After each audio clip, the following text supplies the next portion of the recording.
Hello and welcome to the Beth of Fresh Air, December 19, 2025. We're almost at the shortest day of the year.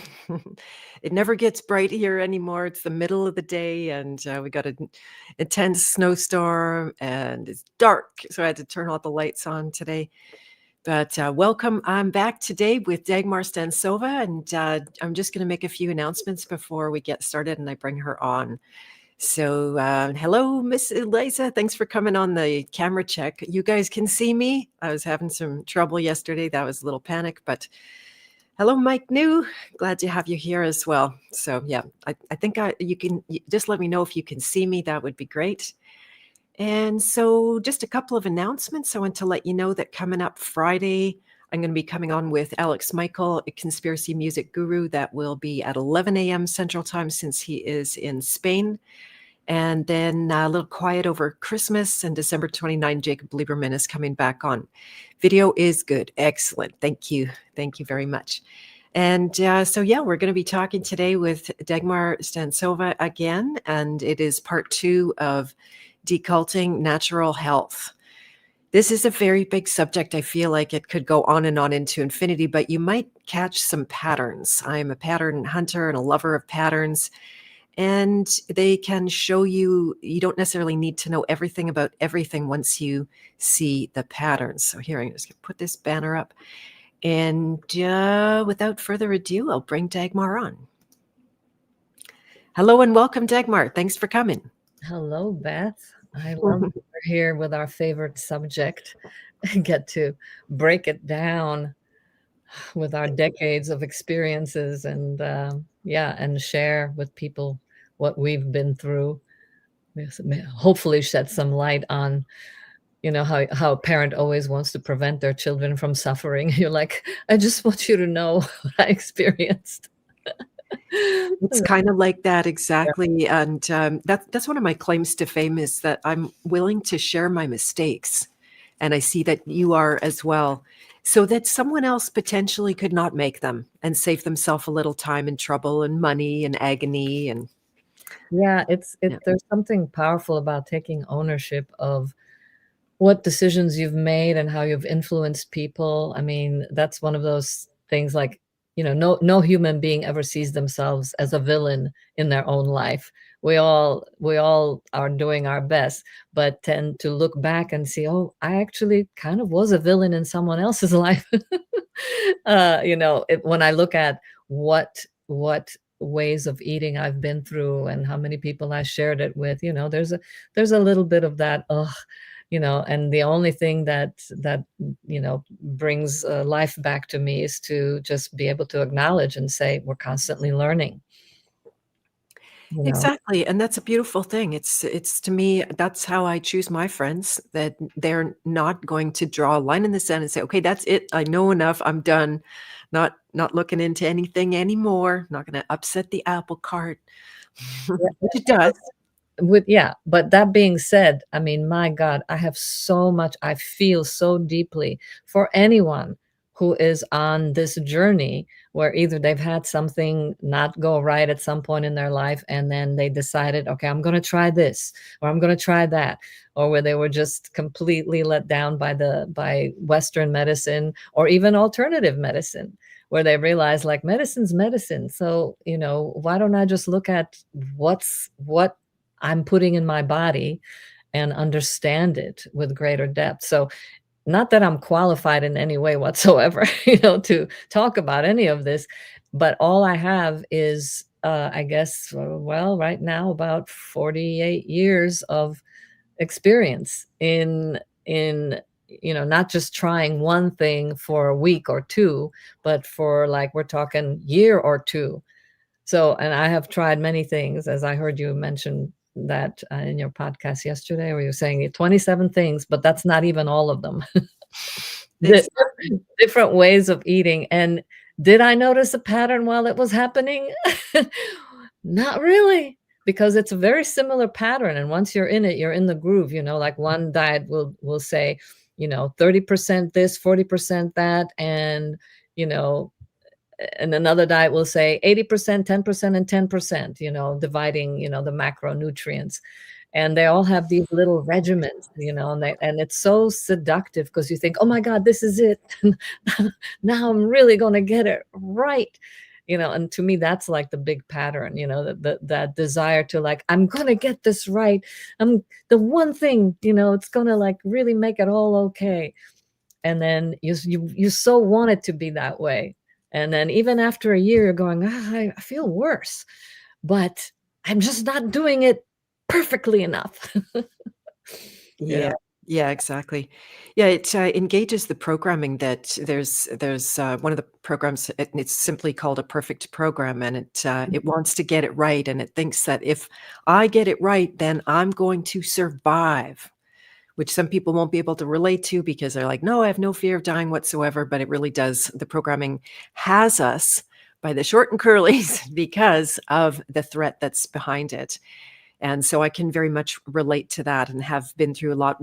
Today, we're going to focus on ones that I don't have necessarily particular experience with, but because Dagmar does, that does make you qualified for this conversation.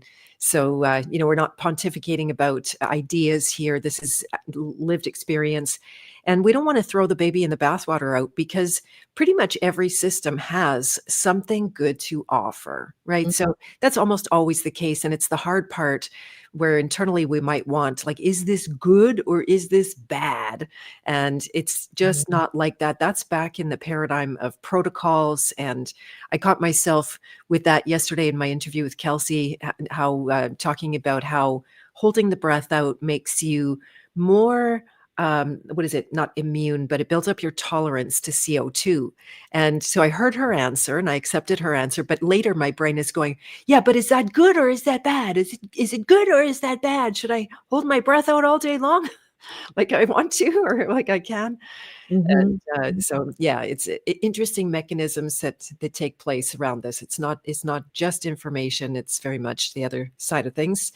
But we're going to go one for one. We'll see how far we get through this list, and I'm going to be asking you the questions, and we'll see, if we can keep it to 3, max 5 minutes on every topic. We might very well get to the end. Mhm. And so I'm excited for this because it's kind of like studying religions where I didn't get involved with every religion, but I Mhm. love hearing the nuances and the little slips and changes. I did have one woman in my life she was actually forced to study every version of Christianity so that they could refute it as Jehovah's Witnesses. And so she was just a wealth of information on all of these different, and because I just think of it as one world, but it's not by any stretch of the imagination. So, having said all of that, should we dive in? Sure, let's go for it. Okay, all right, and do chime in the chat here if you have any experience to share or questions. We're happy to answer where we can. So the first one is the Body Ecology Diet. That's by Donna Gates. It's an anti-candida, lots of fermented foods, food combining. So now reading this, I have some experience with it. But what did you find first that is good awareness for you within that? Um, Well, just any kind of discipline. It brought awareness to the microbiome, the gut.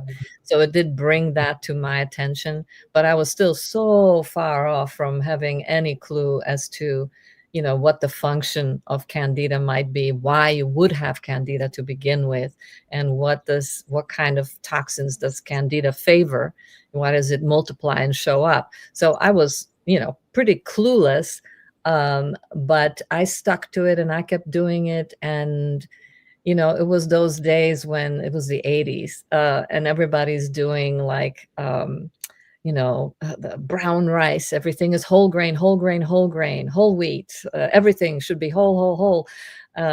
Unbeknownst to me, that actually is not the best for your gut because it's very high in oxalates, and it supports uh, the epithelial, the lining of the intestine being quite scratched and poked and prodded, and thinking that because I was eating brown rice and I would slather it with olive oil and salt. So in a way, it kind of helped me go like, oh, this is kind of simple, I can be with this. So I started to change my palate from like, oh, I have to go to a Mexican or an Indian restaurant to enjoy food. um, but what really struck me at some point, which was later, maybe 10 years later, I wasn't doing it anymore, but the woman who was sharing this, a very lovely woman, but she ended up having all kinds of face work, like, you know, plastic surgery. And at that time, it just, and she never mentioned it. And she's talking about, this is the diet, look how great I look. And I was going like, I don't know. It just made me feel like it, like I didn't know what the truth was, but I could tell that there was something off here, you know, if she had to do that, or if she, but that, you know, not to judge people who do, because I totally get it. I get it. As long as you're open about it, you know, and when people ask you, you'll go, oh yeah, I did facial, whatever. Um, so that diet was basically, it also got me frightened of anything sweet, you know, like a banana.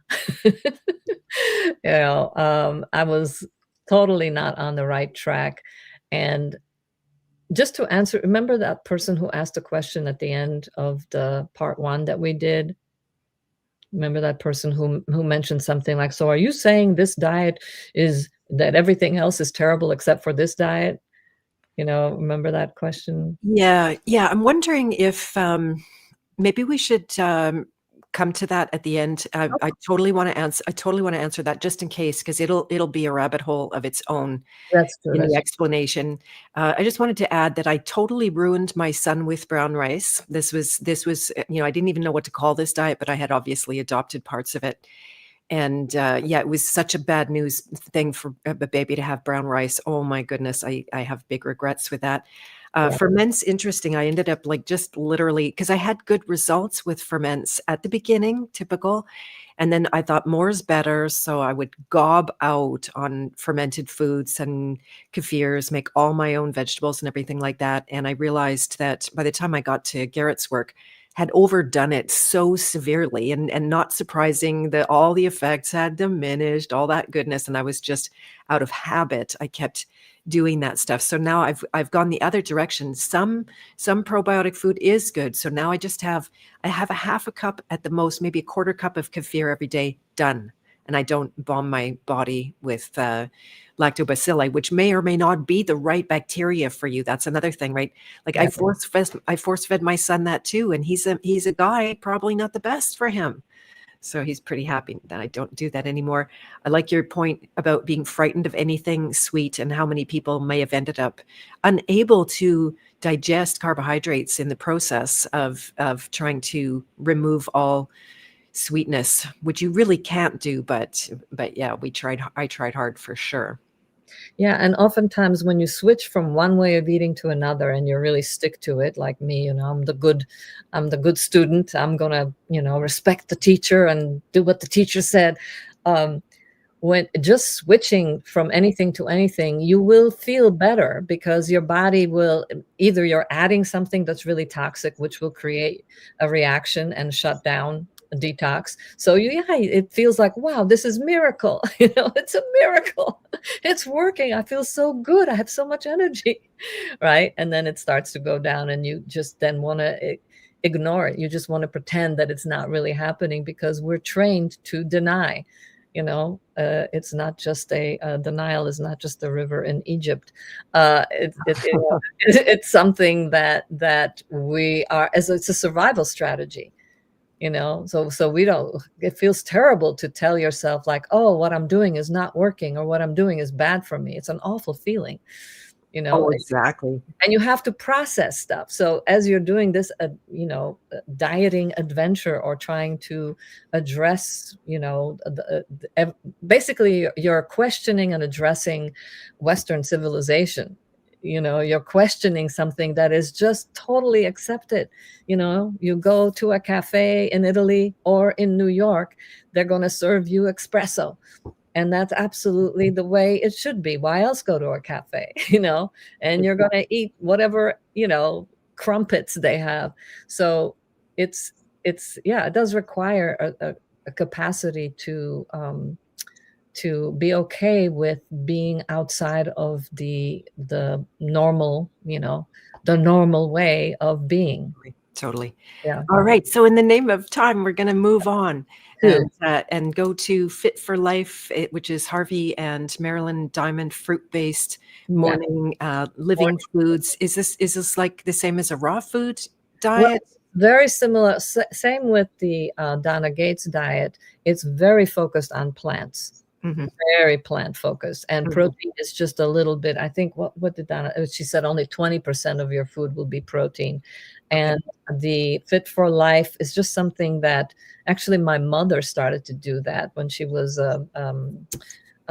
head of the anesthesia department in New Jersey. She was trying to lose some weight, and she was all excited, like, "Oh my God, you just have fruit for breakfast."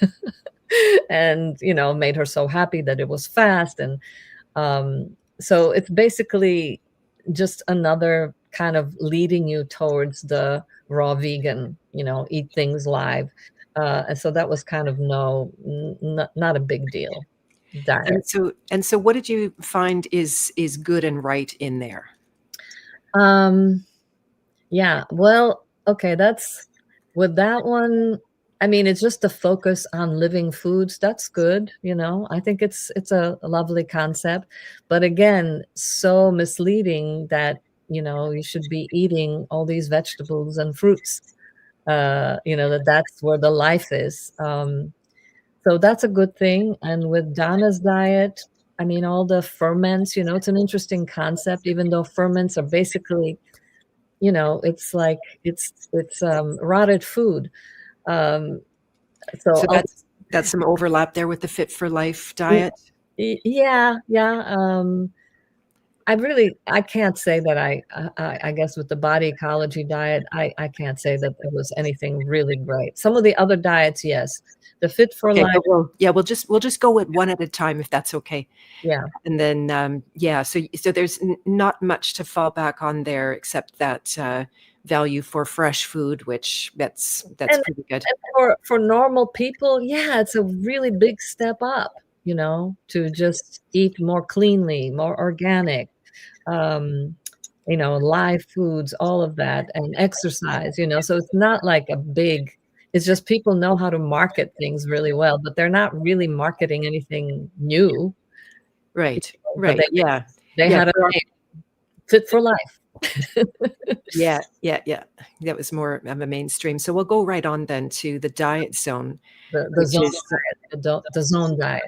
the zone diet with Barry Sears, macro ratios, and omega-3 focus, and no fats in veggies, but this is, or pardon me, in fruit and so then The where zone do you want to start? What are the macro ratios? Can you define that for me? Yeah, macro ratio was like, I believe it was 40% carbs, 30 protein, and 30 fat.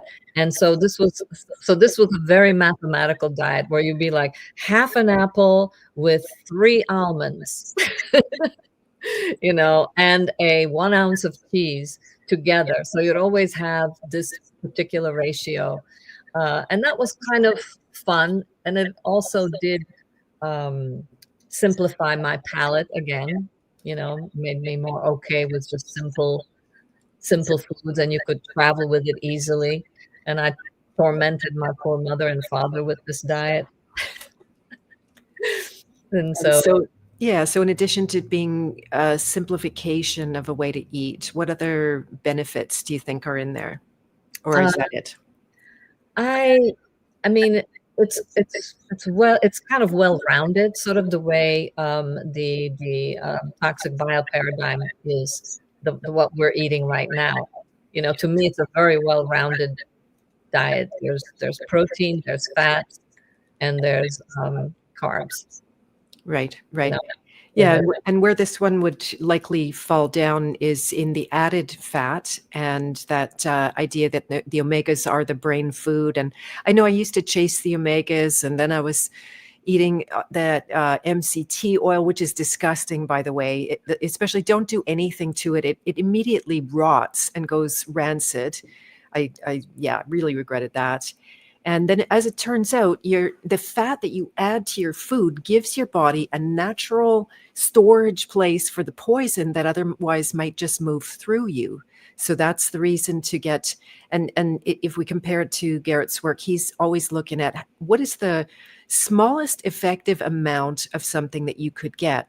So yes, we need some fat, but as it turns out, our muscle meats contain plenty of fat. In fact, I'm in the habit of draining off the fat from the meat, whereas before I used to bring on the fat as much as you could get. And so, yeah, I never thought I would agree with my parents on a low fat thing, but here I am. So. Yeah, which is why some of those diets that require high fat can be delusional for longer, or can keep the illusion going for longer, because you're constantly adding so much more fat to store things in. So you can go on much, much longer going like, oh, this is great. I'm great. Right. But you're still kicking the can down the road. That's my favorite expression of Dr. Smith's. Very useful. Down the road. Exactly. Yeah, I can totally relate. I did that for many years until I couldn't.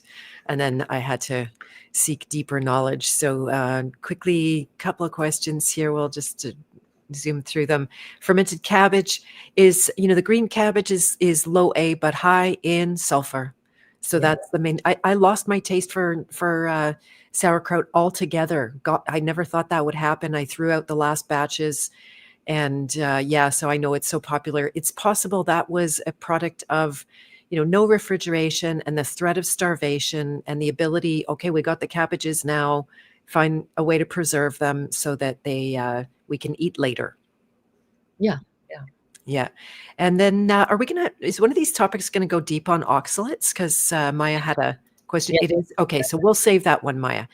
We're not ignoring. Yeah, they're ignoring. All right. So here's a next one, which is fun. This is so fun for me. I love this. Thank you, Dagmar. I'm glad you have all this experience. And so the blood type diet, I'll just quickly say, I remember I believe I had the book at the time when I was sick with cancer. I was living across the country but to work with a naturopath who had more experience in treatment of cancer than anybody. And I showed him the book and he said, "That's garbage, get away from me." So I just kind of left it at that, but it has persisted for a very long time. So first of all, do you think there is some benefit in it? Where does it? Well, I think the benefit of that one is that it's the first time that I even heard of this concept of lectins. Okay. But it still didn't sink in. It took another at least 2 decades after that for that to really sink in and grasp that. And what about lectins? So they're like, I heard this too, that they're just not good for you.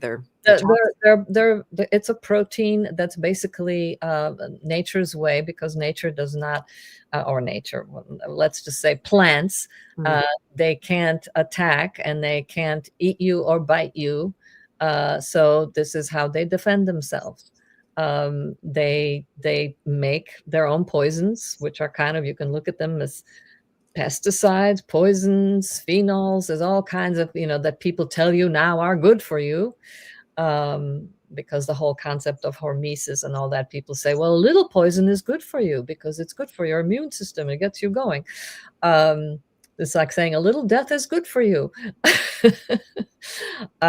So, it had, there's something about it. It was very clever. I think a lot of this is just really good marketing. Yeah. And this is your field. I mean, how powerful that can be. Just the title, Fit for Life, or blood type diet, and then dividing it into, each blood type with their personality traits and with the foods that are beneficial, that are neutral, and that are just do not eat, So you just look at this, and again, it plays on that desire to be good and to do the right thing, the perfection, programming that you talked about. it's so seductive, you know, where you look at like, oh, I'm a blood type B.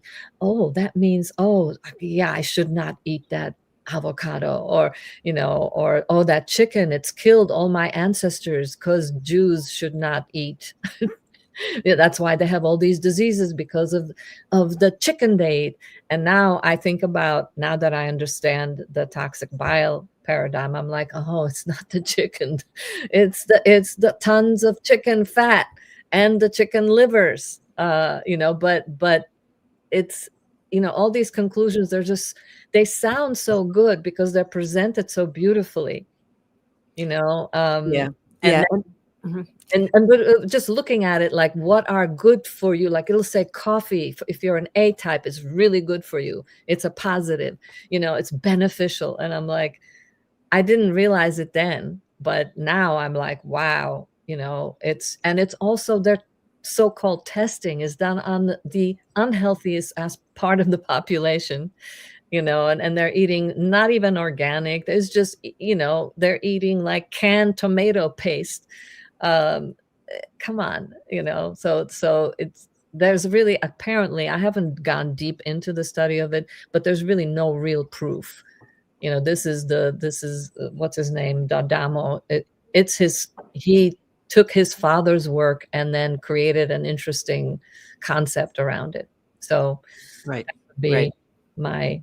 my conclusion from that diet. But I have all their books. Right, right. Yeah, I was gonna say like that the seductive part of having somebody just hand you like, "Oh, here's you, and then here's your protocol, your foods that you can eat and thrive on and that are good for you." And it saves you all of the detective work of needing to actually get to know yourself and your understand your relationship. You know, because I had this idea, apple's good. There's good fiber in there and it's low A. But then 3 times I eat an apple and I get a sign from my stomach going like, no, don't like this. And it's like, oh, okay, that's new. And it took me a few tries, but I did that work and I just simply am not having apples right now. I'll probably go back to them at some point, but but it's not that apples are bad. It's just that it's not working in my body right now. So I just love what you just said when you said that it's like handed to you. That made me think of religion. You know, like when it's handed to you, you feel like, oh, I don't have to think about it. I don't have to go do all the, you know, the detective work internally, you know, to see like, what does God mean to me? You know, and it's a great thing. I'm not saying it's a bad thing. Sometimes it's a beautiful thing when something is handed to you and you're in a place where like, oh, you know, it really centers and focuses your life. So there's nothing wrong with any of this. You know, I'm never saying that this is bad, this is wrong. It's part of the journey, you know. And wherever you end up, like, some diet for some person at some point in their life may be just the right thing for a couple of weeks or months, right? But it may be the worst thing for somebody else, you know, because we're all in different stages. But it drives me crazy when people say, well, everybody's different, everybody's unique. Yeah, yeah, we all have organs, we all have a heart, we all have a brain. So we are, I think, more alike than different. But we do have different ways of getting rid of crap, getting rid of poisons, you know. And mhm, we're at different stages of that. Like if you're 12, you're going to have, hopefully, a lot less accumulated toxins than if you're 70. mhm. So, so that's, anyway, that's just an aside, but go on, go with the next, what's the next one? Oh, this is an interesting one. Yeah, yeah. That it was funny with the blood type because I gave so much blood, not donation, but I was tested so many times, and I never ever found out my blood type, which was hilarious. So I couldn't even go down this road. But yeah, so next on the list is Genefit Nutrition, blindfolded raw eating guided by smell. Yeah, it's called the Gene Fit diet. Gene. And I know both of these people who started and they wrote a book. That was the most fascinating diet I was ever on. That really taught me something really interesting about you know, how tuned in we are. And it's based on the concept, and it's, you only eat things completely raw, but it includes meat, fish, eggs, honey, vegetables, and fruits. So that's, and organs and all of that.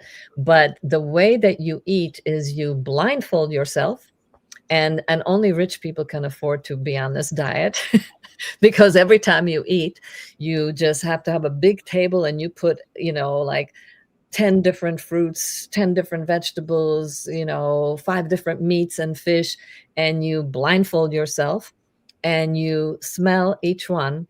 And the one that makes you really salivate is the one that you end up eating and you only eat one at a time. So it was fascinating because what I found is that, like, a strawberry one day smelled like gasoline, same batch of strawberries, and then the next day it might smell like strawberry shortcake. And so the concept of this is that your olfactory senses will let you know what your body needs to keep building itself.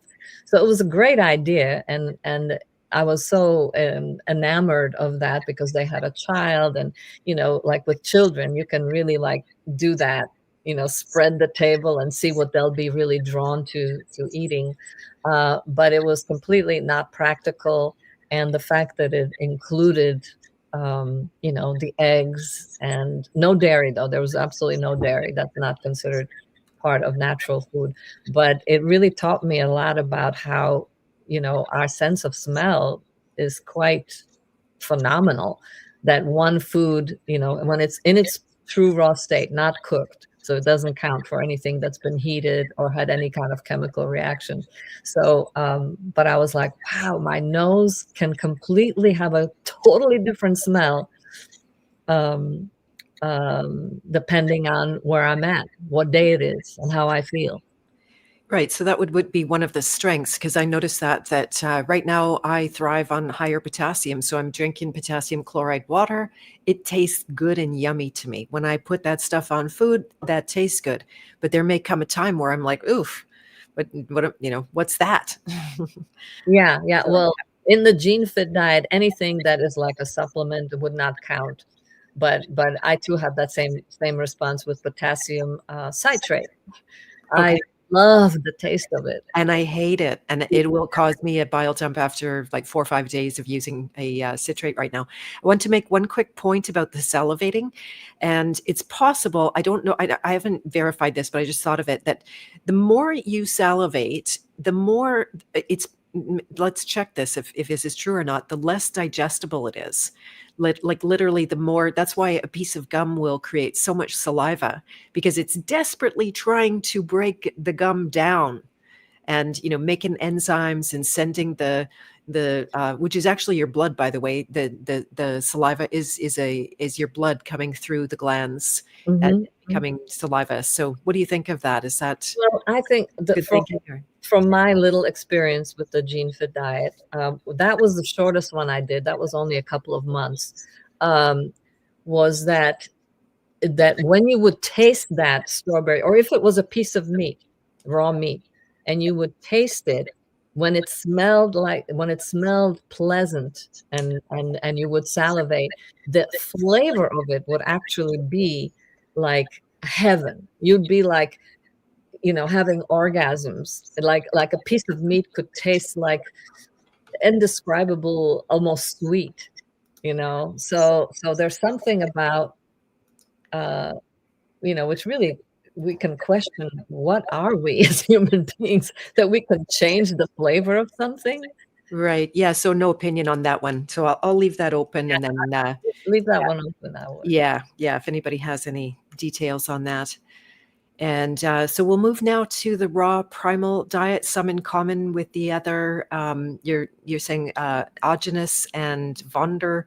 Anjanus von der Planets, yeah. That was the diet that I was on the longest. And that is a very high fat, raw dairy, uh, raw meat, raw organs kind of a diet, which Garrett Smith has been on that or tried it. Yeah, and many of the people that he's worked with as well came from the raw food, raw meat. So this would include no plant material, correct? Oh no, but there's plenty of fruits and Okay. vegetables, Okay. and green juice is a big part of it. Celery, parsley, cilantro type juices. Okay. Yeah, there's but a lot of raw dairy, raw cream, those kind of fun foods. What else about the raw? And things like ceviche and, all basically raw meats and fish. Um, yeah, and lots of butter. Okay. Which Yeah, I'm and then so the premise being that being raw, it is unadulterated. Like it was, I think David Avocado Wolf would say, cooked food is poison. And they would point to some weird biochemistry that would happen in the heating process, which I believe some of it can be true. But again, when you get a molecule, when you're down to the molecular level, a molecule of calcium is a molecule of calcium. It like it now our what we know is to be vitamins are destroyed in the cooking process. That if that's true, that's good because most of those vitamins are actually toxins. yeah. So in a way that gives some credence much more to cooked food, which I gravitated towards. I did my raw food, although I never did raw meat. I didn't do raw dairy until recently when we got our contraband. Should I say that online? I don't know. And so yeah, the whole there is a certain detox that comes from it. I did experience what I thought to be benefits, but here's one important point I also talked about with Kelsey yesterday is around that a lot of especially say the green juices and the raw plant food and the raw organ meat will get you high because of the poison content, especially copper. Yeah, And and a lot of times people mistake, they think, "Oh, this is great, I'm detoxing." You are just removing what you intoxed. So people think they're getting some deep detox, but it's just you're constantly adding more and more of it. And yes, you do get high.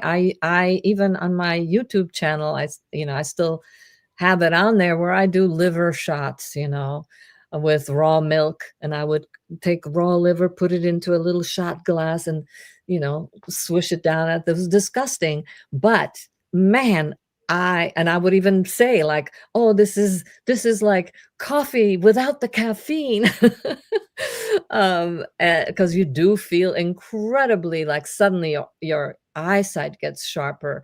And not that I want to seduce anybody into getting into this, but basically it puts you into so much fight or flight. The poison of it is so strong that even like I'm talking like a little pill-sized piece of liver that I would, swash down, and it would be like, whoa, you feel alert because there's an emergency going on. There's a poison coming in. So yes, you're alert, awake, your eyesight is better, your hearing is better, and you have energy because you're about to die. Your body's going, come on now.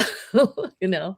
So exactly. Yeah, it's a drug-like effect, and drugs are poisons, and you get high for a reason, and your body's probably even sending off endorphins saying like, "Oh, you're being hurt, poor thing. Here's some painkillers to go along with that." Right. yeah, yeah, yeah. But with like the green juice drink, where you that cilantro and celery juice and all that, it's really hard to grasp. It took me a long time.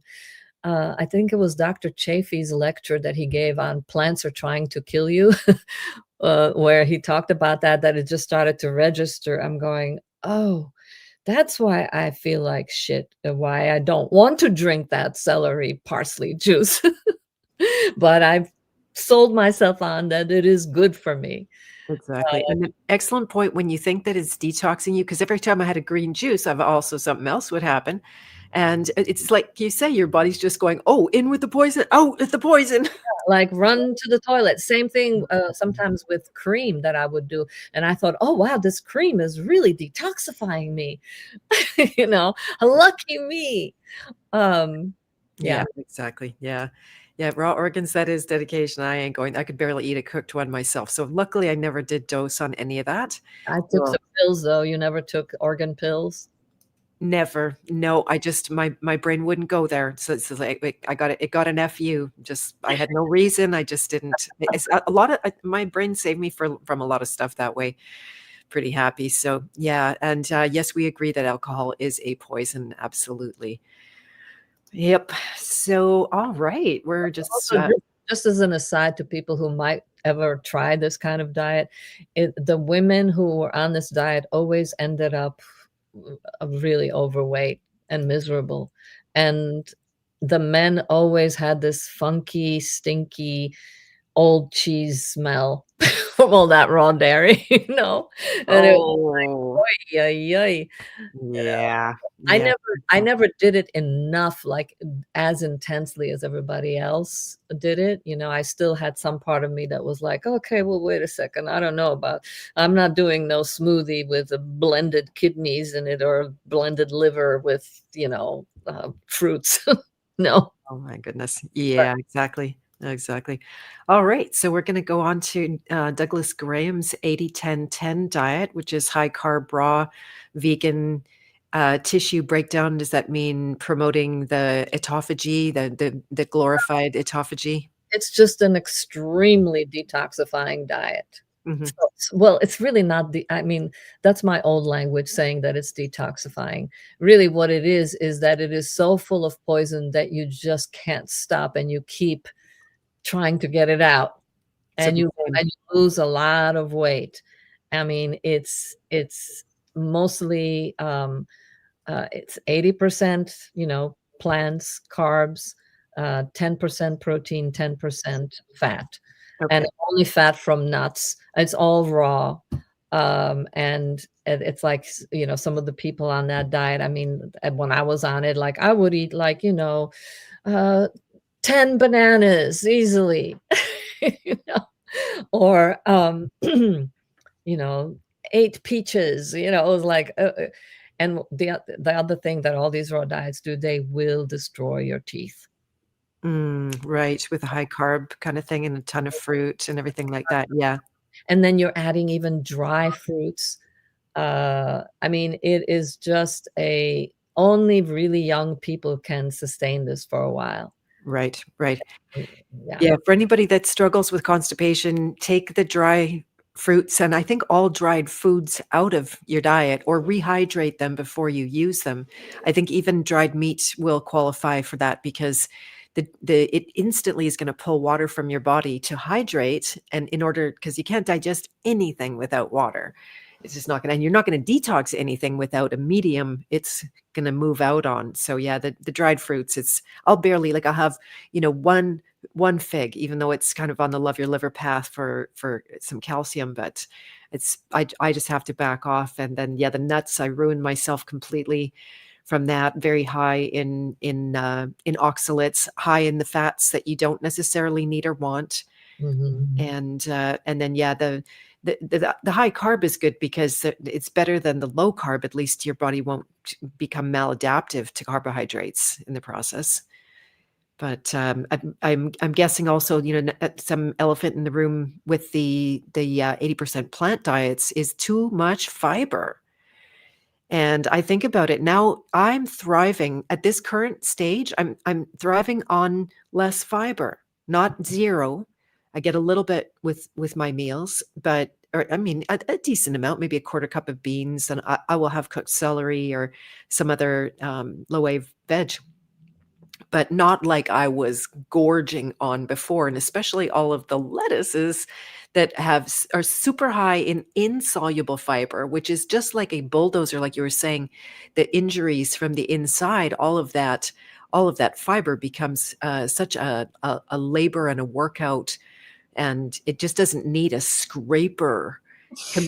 Especially women compared to men need more scraping, but women tend to need much less of that. Mhm. Mhm. Yeah. And is it too like see here's a good question. Is it true too much fiber causes colon cancer? So you can't answer it like this. That's like saying is fiber good or is fiber bad? So this is Mhm. going to be entirely contextual for each individual as you go through and it's going to change.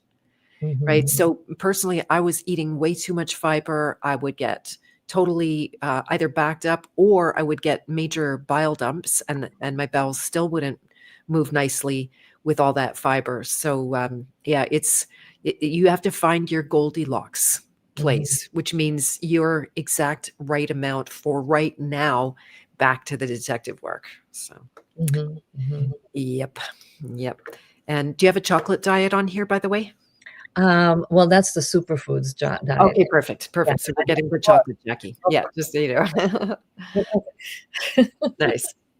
All right, this is fun. So the next one, the Hippocrates Institute Diet by Anne Wigmore. I recognize her name, and Bryant Clement.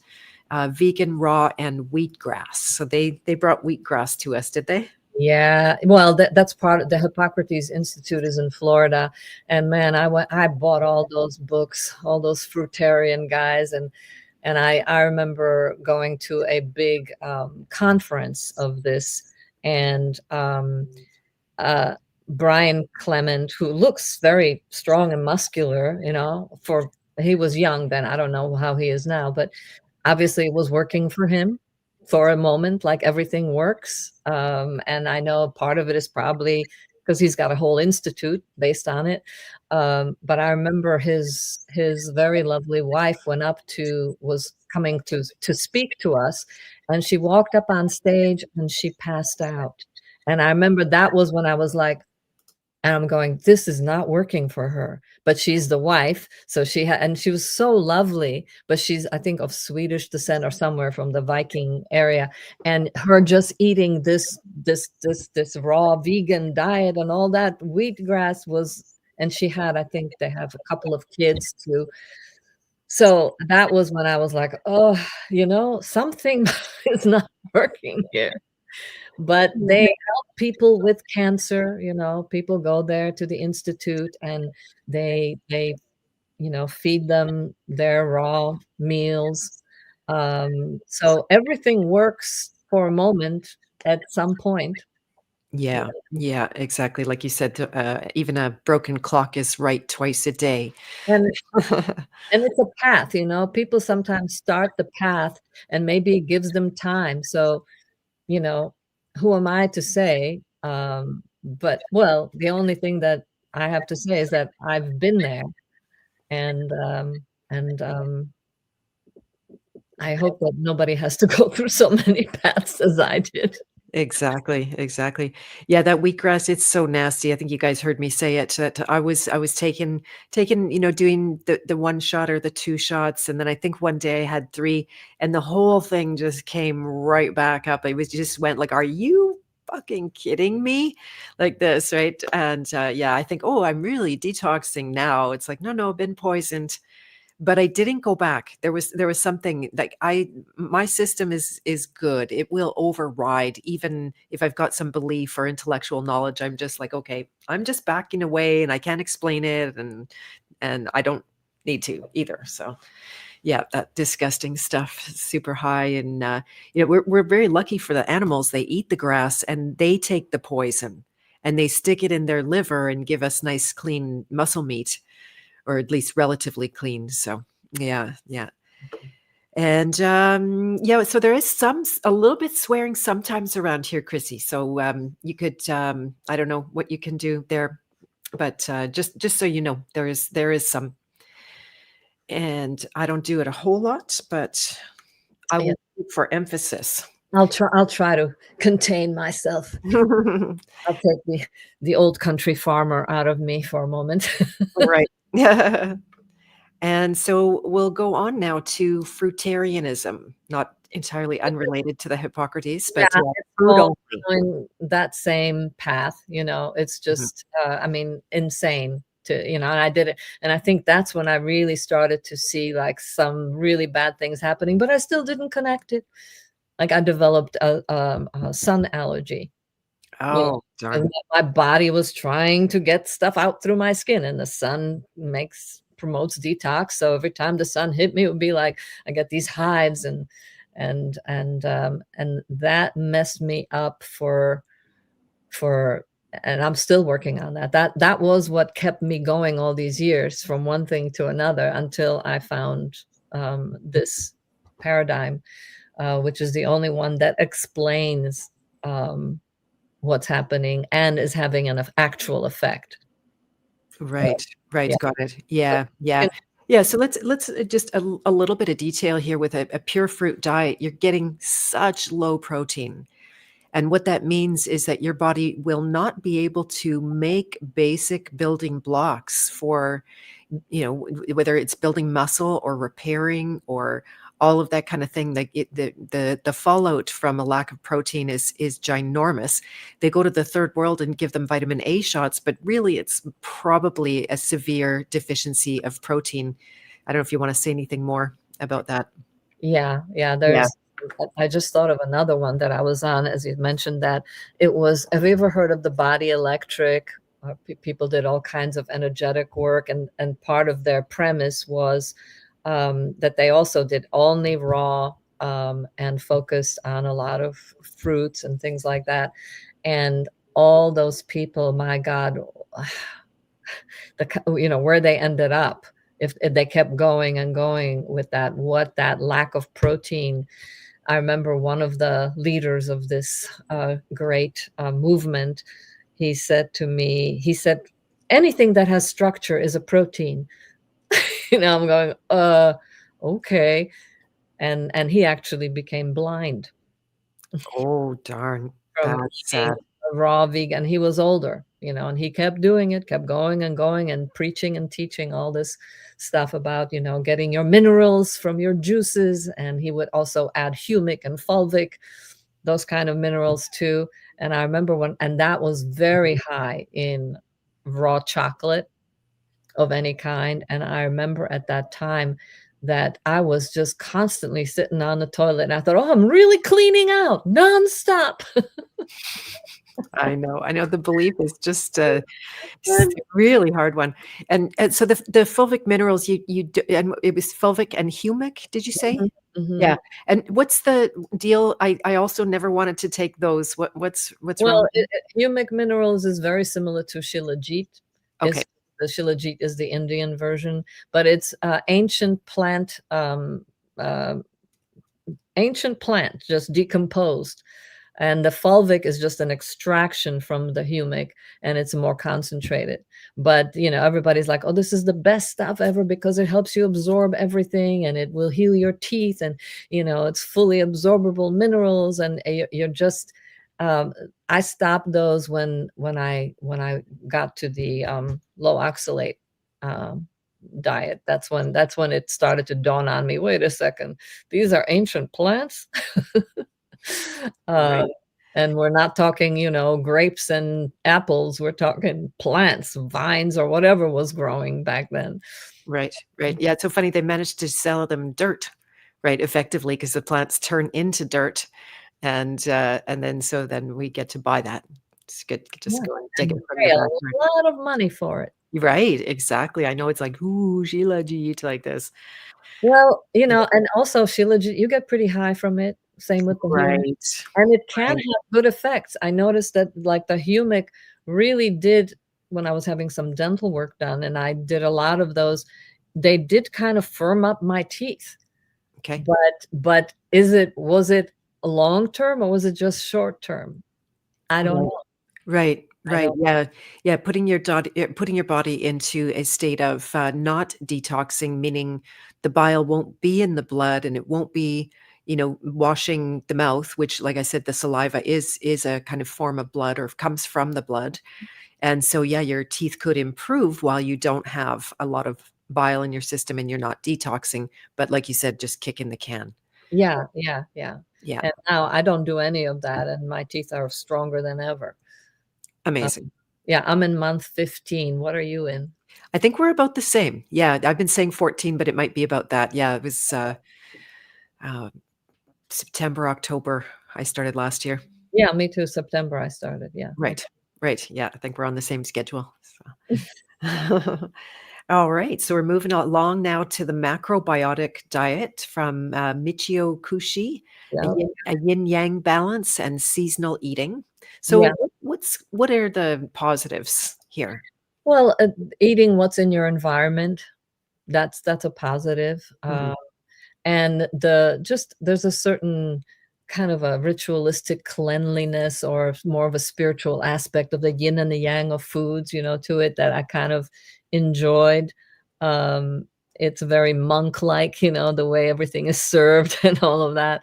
Um, but I didn't do well on it, and I've seen other people who didn't because there's so little protein too. Once in a while you'll do a fish, but there's really, which is so interesting that you're eating from your environment, but there's no rabbits or birds or anything in your environment. There's only like fish. So there was something off about that. And I saw people who were, it's just a very high carb diet. It's just cooked, but still plant-based, focused Okay. on plants. Yeah. Okay. Yeah. So would it be lacking in protein as well then? Yeah, I would say it would Mhm. be Mhm. very much lacking in protein. Do But you, in your opinion, could you get enough protein from a vegetarian diet? I tried. I Mhm. really tried. Mhm. I couldn't. I couldn't, Mhm. and I paid for it because Right. I really wanted to. I was just so like, I don't want to eat these animals, which for me was a big, big process to go internally to recognize that I too have a predator with a higher conscience, so that at least I can, when I do eat the animal, I had to own what that is, that, yeah, I am eating something else, because not wanting to eat an animal, I also didn't want to own that part of me. And so I've had to like do a whole journey with that. And whenever I do eat animals, I take it very seriously. And I do eat animal every day. I take it like whatever I'm eating, I do have to, not have to, but it just feels like to pay honor to life and to give something from myself in the world, that I'm doing this for more life, not just to like suck life off of something else. So that's my Beautiful. that's my way of addressing it. But Yeah, I bet that's gonna help somebody because that can be a really big hang up that, they're not against meat except on the ethical, personal, their own emotional side and relationship with that. I was gonna say, by the way, for the vegetarian kind of a diet, you probably technically could get 50 grams minimum of protein a day, but you'll probably get way too much fiber in the process. That's where it would fall down with me anyway. mhm. Yeah, You'd have to eat more quantities too. exactly. Yeah. Which I like the simple, I like to feel that when I eat, I don't wanna have to feel it digesting. Mhm. That used to be normal for me. Every time I'd eat, my stomach, in the morning, it would be nice and flat. By the end of the day, it would be more, distended.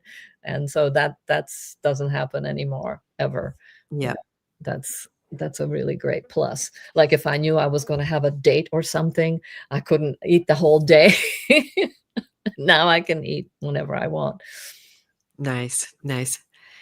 And, yeah, so if we go on, the specific carbohydrate diet, SCD, illegal foods for gut conditions. Do you wanna Yeah, say yeah, something yeah, about that? that SCD, well, that because I was convinced, how we convince ourselves and how, again, it's all advertising. You have SIBO, small intestinal bacterial overgrowth. I was like, "Yes, that's what I have. That's why my stomach is this way, and that's why, I don't feel well, and that's why I have a sun, issue." So I was like, "That's what it is. It's I have to go on this specific carbohydrate diet." And all lists of legal and illegal, again, very seductive. Ooh. But one of the things that I did learn there was the distinction between monosaccharides, disaccharides, and polysaccharides.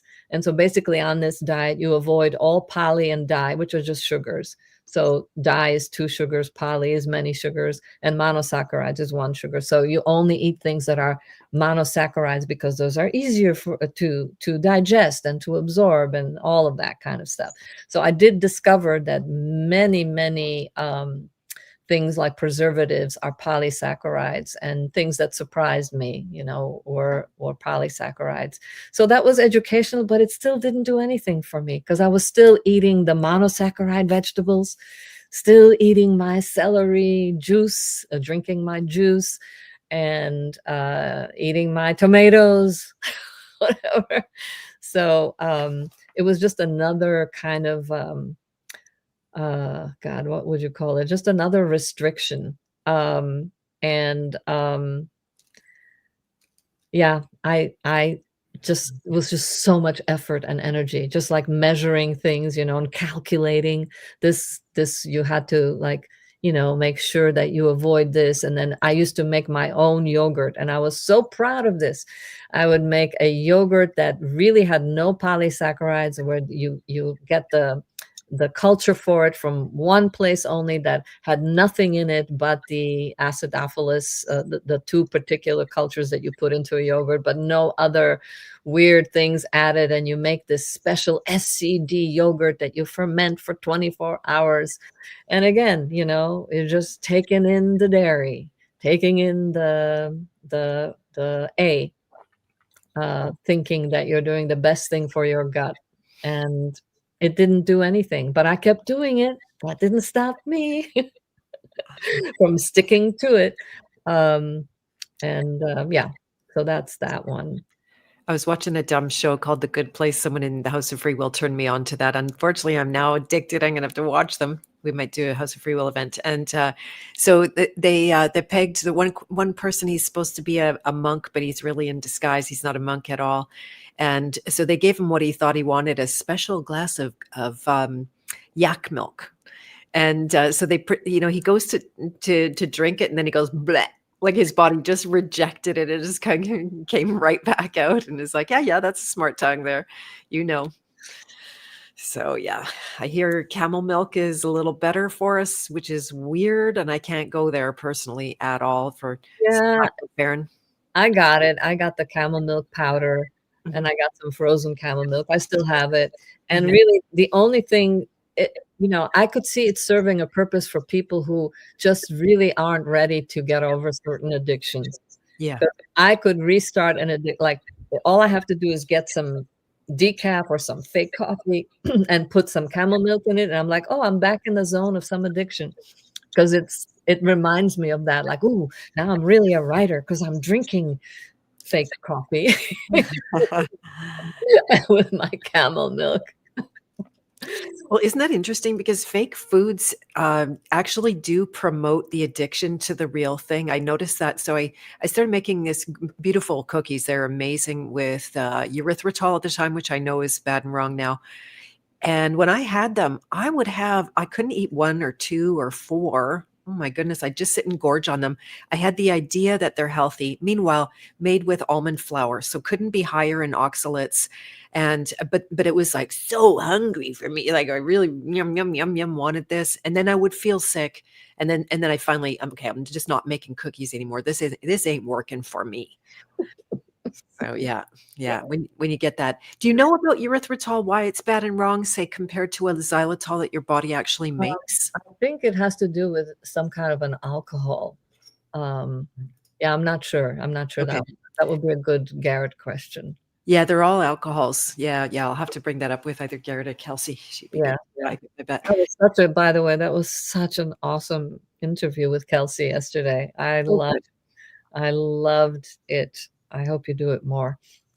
Yeah, I'd grab both of them every week if I could. So I'd try to make my requests a little bit speckled over the year. Yeah, fake food, Chrissy Taylor, exactly. Fake foods are the worst, especially fake meat. I've never put that in my mouth. Was that true? I've not certainly not recently, but I guess I did my tofu dogs and my vegetarian days and some of those burgers, but it wasn't sustainable because they just weren't good enough for one to make me want them.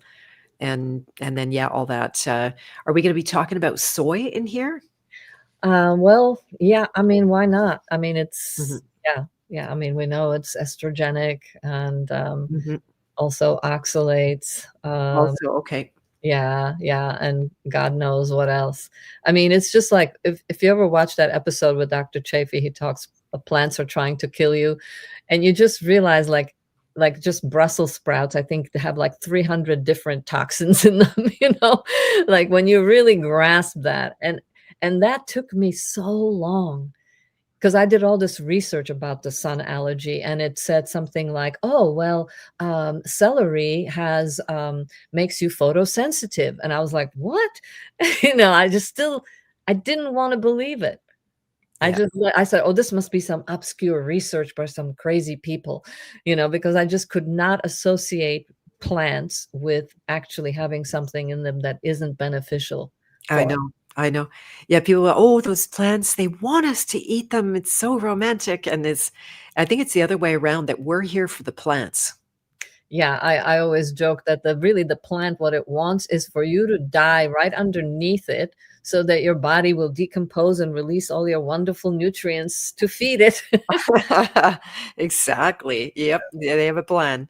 It was Yeah. their idea to bury people, I'm sure. The plant Yeah. ideas into us. Bury these suckers. Yeah, yeah. Back to soy for a minute.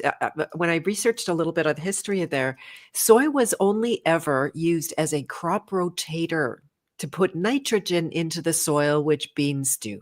We do that now. We grow soy, but just to put nitrogen in the soil. We don't eat that stuff.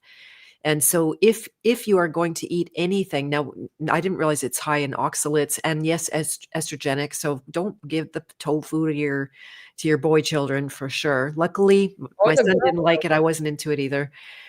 Yeah, and then but to only eat it in the fermented versions like tempeh and miso, I believe. Mhm, Yeah, but mhm. still high oxalates. So I haven't wanted it, and that might explain why. Yeah, there's a whole bunch of other stuff in there too, but yeah, just don't do it. Yeah, yeah, exactly. And just a quick question about acne. So there's three main detox pathways, the liver being the first. If the liver can't handle the poison, it's going to send it into the kidneys.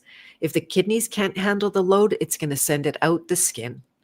And so that's exactly what acne is. It's just poison that your body has become systemic through the cholestasis, meaning bile got out of your digestive system into your blood, and then it's going to exit the skin because it needs to exit one way or another.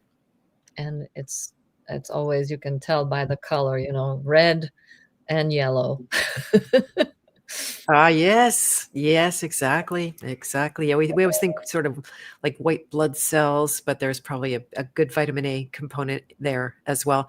Yeah, I've noticed a lot of changes in my skin and some good ones recently, just way less dry, way less die off going on. Me too. So excellent. Good. Yeah, because that was kind of sad if we thought we'd have to go in the future with this. Like, my I skin would just like do this every morning, or like after the shower, well, like, oh, it's raining but, over here.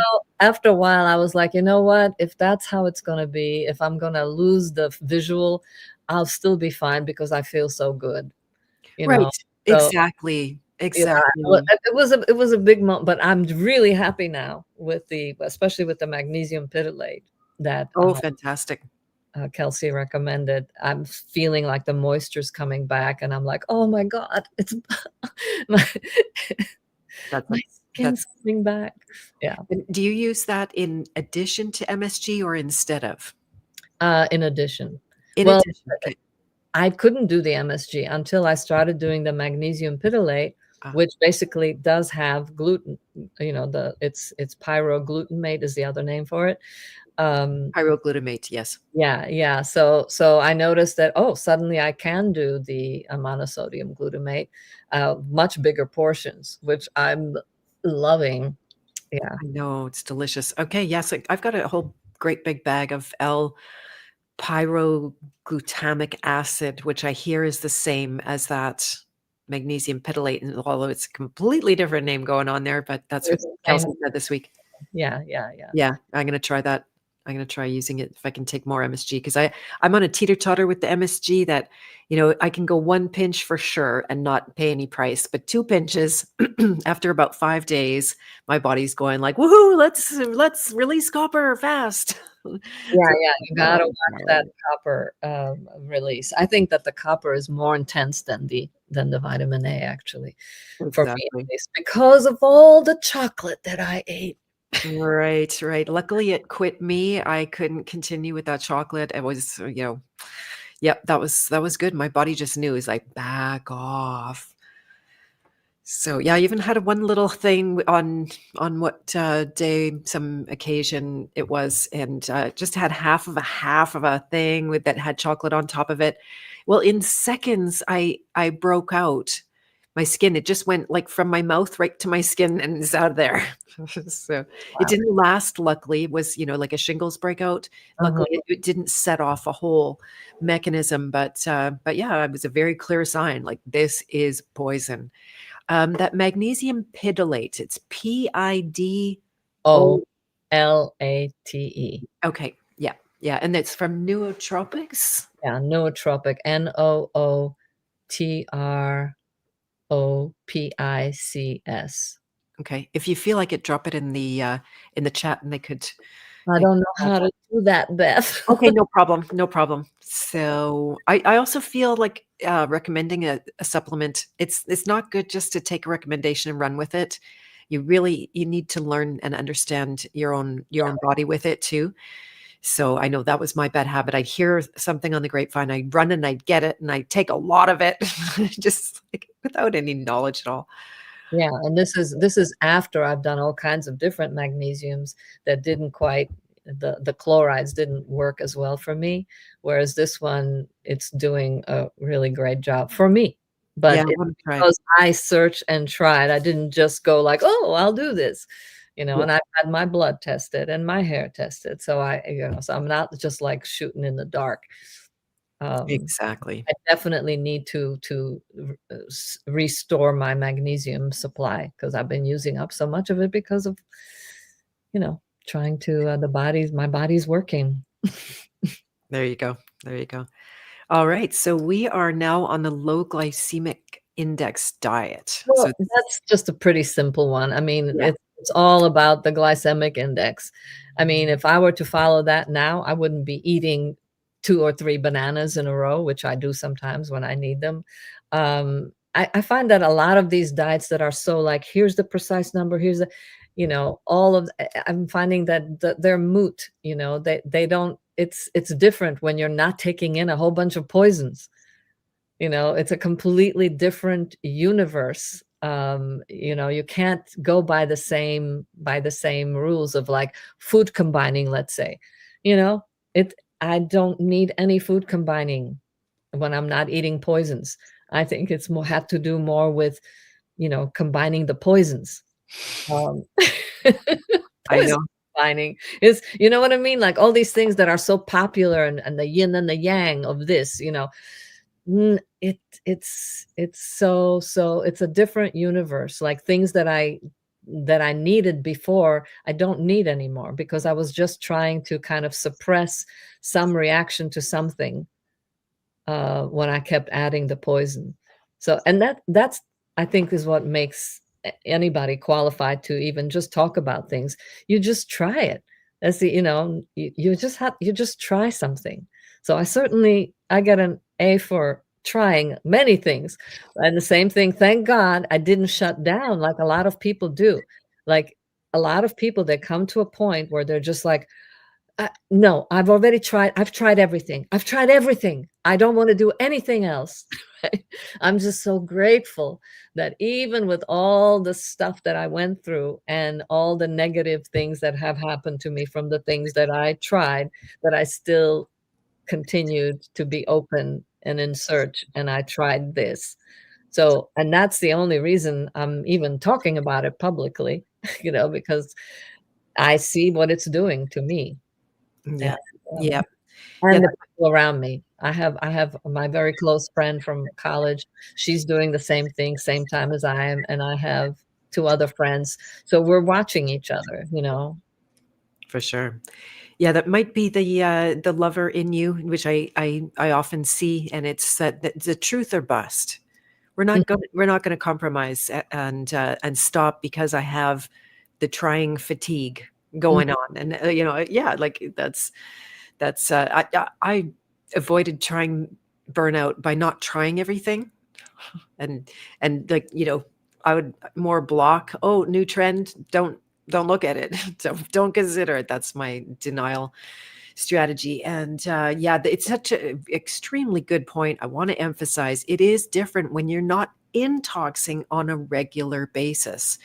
And that's my only claim to fame. I'm not Some people criticized Garrett that he's shilling the supplements. I'm not on his supplements, Yeah, right? Like can we hit on that? Because to me, that's another thing that I think makes this very different, is that you really, and the only things that have had a really strong effect on me were things where I did not have to take any supplements. And this is definitely, it's just the food, just eliminating the poisons.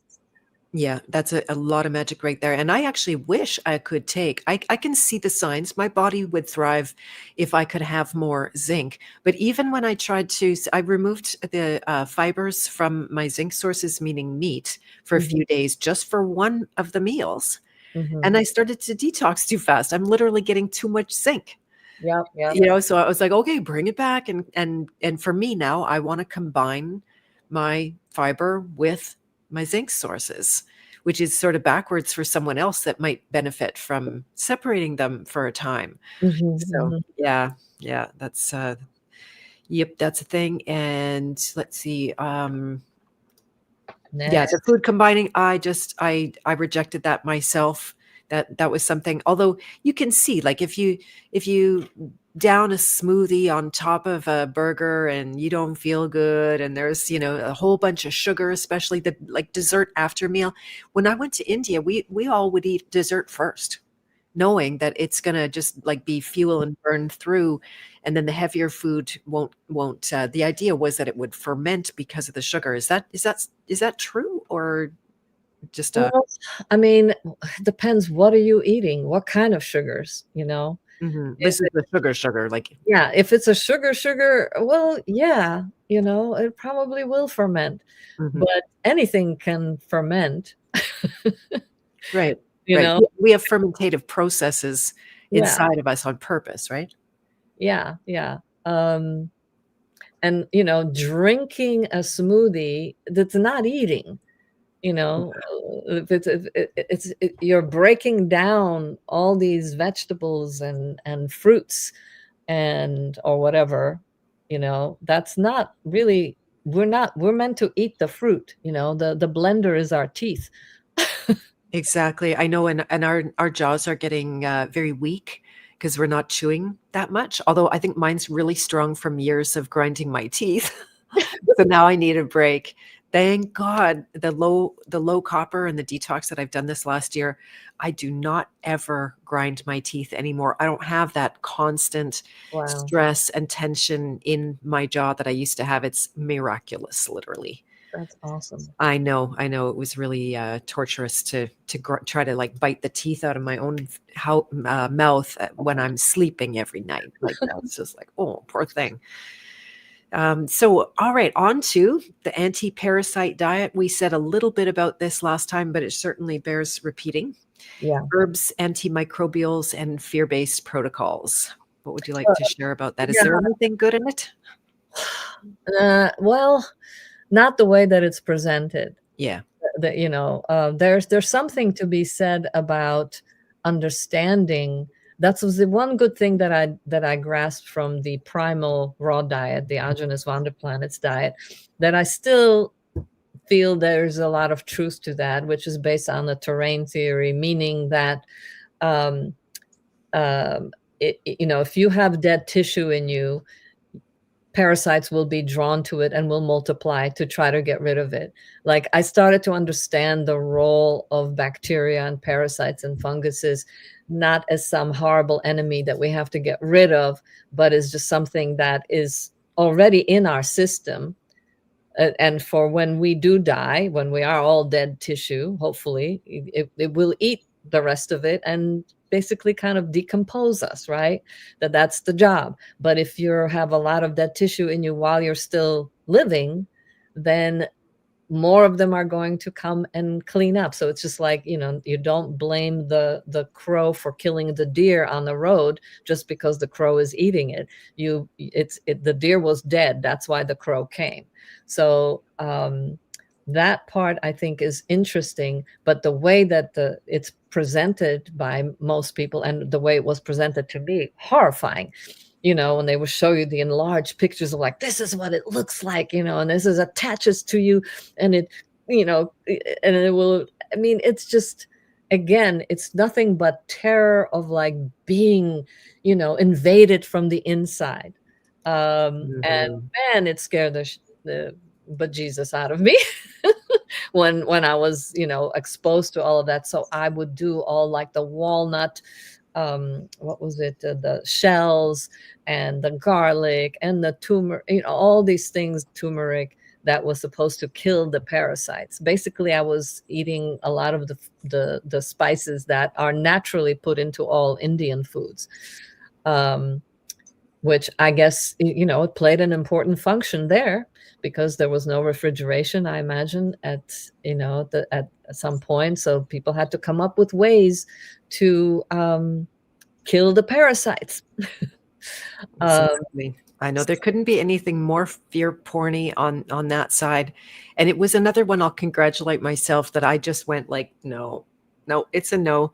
And it was partly the cognitive dissonance of literally not wanting to acknowledge that I have an enemy within and they're, laying eggs and squirming and all this kind of stuff. I just like when no, it was a no. And so I was very happy with myself when discovering in this last year that the parasite craze is a Rockefeller invention. And it oh, goes, that's interesting. yeah, it goes to this exact day. It still has the same momentum as it ever did, selling all of those so-called remedies that are, yes, they do kill parasites. They are a like anti-life, right? They are also killing you. So these substances are dangerous to the parasites and equally so to you. The one thing that was really big wake up for me too, that this might have included, but just that the metals content in your body Mhm. is very proportionate to the amount of parasites that you'll have. So as long as there's a big amount of metals to clean up, the parasites are your friend because otherwise you'd probably be dead. Yeah, that's aluminum, I think, is what Candida favors. And Okay. yeah, yeah. So yeah, so when you realize like, oh, this is really trying to, get some stuff out of me and is helping me clean it up, consume it, just like, you have all these incredible microbes that you can put into a major oil spill and it will eat it. This is, I hear here in Asheville, North Carolina, there's secret missions. Young people have found that there's certain microbes that will clean up. Apparently, there's all kinds of toxins after the hurricane and radioactivity, and they're finding they're having to sneak it in because trying to create like a kind of a ground level where each neighbor will do their land, but the government is not wanting to do that kind of a cleanup, but they can really clean up stuff. Right. So internally and externally in the environment outside and in our inner environment. But if you don't keep giving them stuff, then they leave on their own. I always joke that it's like, there's a family of these parasites living wherever in your body, and the food stops coming in. It's kind of like, well, I think we should move, honey. Yeah, Exactly. It's a it- little bleak around here. Yeah. but here's the thing. The thing about the parasites that always drove me nuts is that it was about attack them, you know. And it's this whole, and if you come into anything and you attack it, it starts to really activate, and can go crazy, and you can cause yourself all kinds of very unpleasant symptoms. Whereas if you just stop feeding them, they naturally kind of feel like, oh, let's go on a vacation to some other place, We can and do better. Yeah. yeah, we can do better than this. This place is a bore. What a You know, dump. Yeah, yeah, don't feed the trolls, yeah, exactly. or like send the kids to school and maybe we'll move too. Yeah, yeah, and ivermectin being a really key one that amazingly it became also the cure for the big C suddenly, but yeah, this is very, very widely used. Even people that I'll say, really have a good knowledge and a good brain, and they would never put it in their own body, but they do put it in their animals. And I have a great deal of respect for my friends who do that, but you need to know it's a poison to us. It is a poison to them, and you get short-term good effects. The reason that you're going to have to keep on treating them over time, all the time, and again into the future, because all you're doing is killing the cure to the problem. Now, I'm no expert in livestock or anything like that. So I don't know how you'd get them to detox, but yeah, the pleomorphism, Jackie, is a really good principle to have, that organisms actually change based on their environment, and you can observe that. And your body has incredible intelligence in its own micro level. I thought I had proof of pleomorphism when by accident I left some chicken, because I use my outside as a freezer sometimes in the winter, and I forgot that this thing of chicken was out there. So I come in the spring, and it was covered in maggots. So it was just like, wow, like this, and then I'm thinking, like, but did they crawl over the balcony, or where did they come from? Some people say, well, they're passed by flies, but frankly, it felt like it came from within, because this was like a sealed container. Nothing could get in there. Yeah, that's called that's what the primal diet. They do this thing called high meat, where they take a piece of meat and they put it in a jar with a little bit of air maybe coming in, but you leave it there for a couple of months and then you eat this. I've never done that. No, I drew the line at that. But yeah, so you can basically transform a simple protid, I forget what they call it in pleomorphism. It's the Beauchamp versus Pasteur, great discussion. And it can slowly transform into a fungus, into a bacteria, and then into a parasite. And then it can also go the other way, depending on the terrain. I love that theory, and I do say theory because it is a theory, but so is germ theory. I just want people to acknowledge that they're both theories. Right, exactly. And the truth is probably not in either extreme, and neither is it a medium. But we won't go there right now. All right, so we are moving right along here, and we're on the superfoods. Foods diet. Thank you, David Wolf. Yeah, was he the creator of that whole thing? He was a huge part of it. He was all about the superfoods. Mm-hmm. Oh my God. And he was part of it, but I didn't know he was like the ringmaster there. Well, he started the whole coconut craze, and then he went to the raw chocolate thing, and then into all the Chinese mushrooms. Oh my God. And then the maca, the mesquite, and all the exotic fruits from South America turned into powders. Crazy. The more wild the thing is, the higher the oxalates and the higher the poisons. So you're just like, say that again, Dagmar. Well, the more wild a fruit or a plant is, the more it will have poisons and the more it will have oxalates, because the wilder survive better. That's why they survive, because they have more poisons in them. They were like the big winners, of the plant world. And this is where all the plants from the ocean, from the chlorella to the spirulina to I forget what else. And then all the jungle peanuts. Oh my God. People making so much money, or selling truly raw cashews. The list goes on and on. And maca, another stimulant that supposedly is really good for your libido. It's just an insane. And then chlorophyll, you did the chlorophyll too, Beth, right?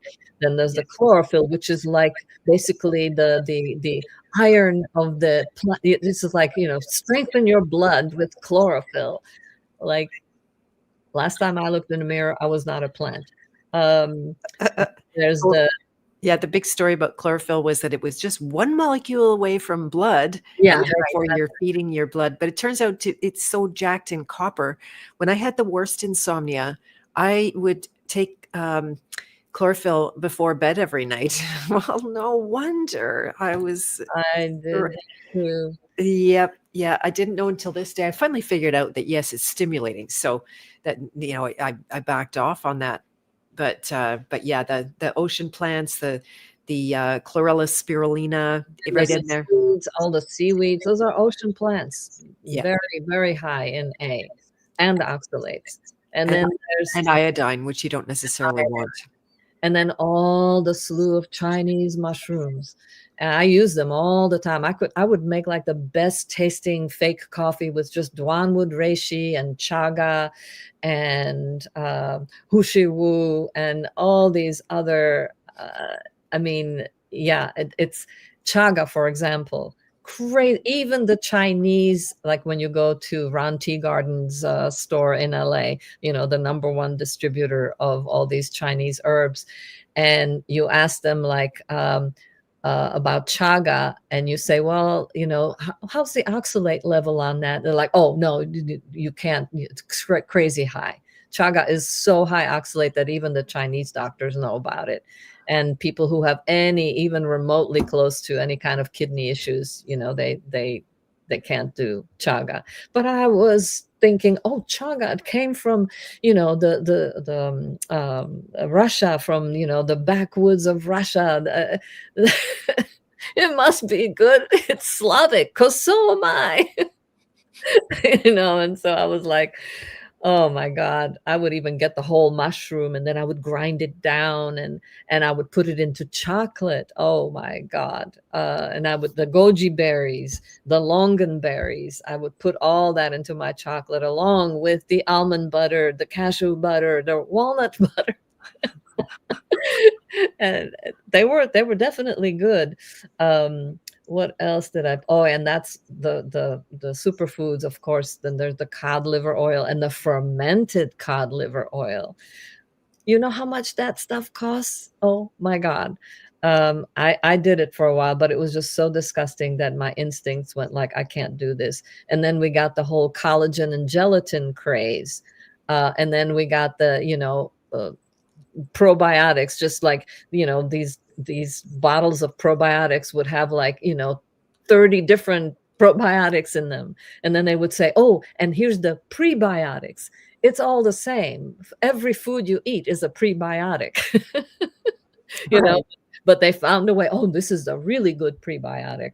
All that means is it's like is it well, it's not fiber yet, because say sun fiber is like a prebiotic or something.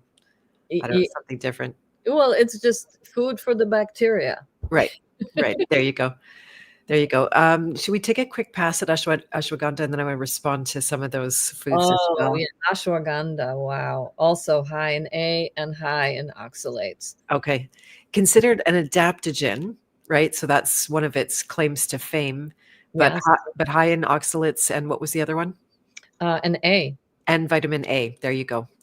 Yeah. It's basically, yeah, I think it goes back to the asparagus family. But Oh, yeah, really? yeah, Okay. ashwagandha, and everybody's doing it for their hormones, and the Ayurvedic people. And I love these people. They're great. And I love the way it's set up, just like the blood type diet. And I'm sure some Ayurvedic person will shoot me for this, but but it's so beautifully laid out, and the whole premise is that yes, it's something that's been around for thousands of years, so it's got to be good. But we're not the same people we were 1,000 years ago, and maybe this was, I think they had different kind of like practices for the emperors and different practices for the poor people. So you don't know which is which and what its purpose is. It's not only in the modern era that food has been used to subdue people or to make them be functional, but not so functional that they'll live long, but functional Right. enough that they can be our slaves and keep the country going. Uh, Right. so Exactly. Yeah, good one. I definitely took my fair share of ashwagandha because I was in India, and that seemed like the thing to do because it was this adaptogen kind of And thing. adaptogens. It just sounds so good, you know. I know exactly. Yeah, see, there was anything that there were so many. You get the reishis and the shiitakes and all of the Yeah. culinary. So yeah, really, again, high in copper. All the mushrooms are high in copper. So yeah, I stopped eating those entirely. Anything else about mushrooms that you know?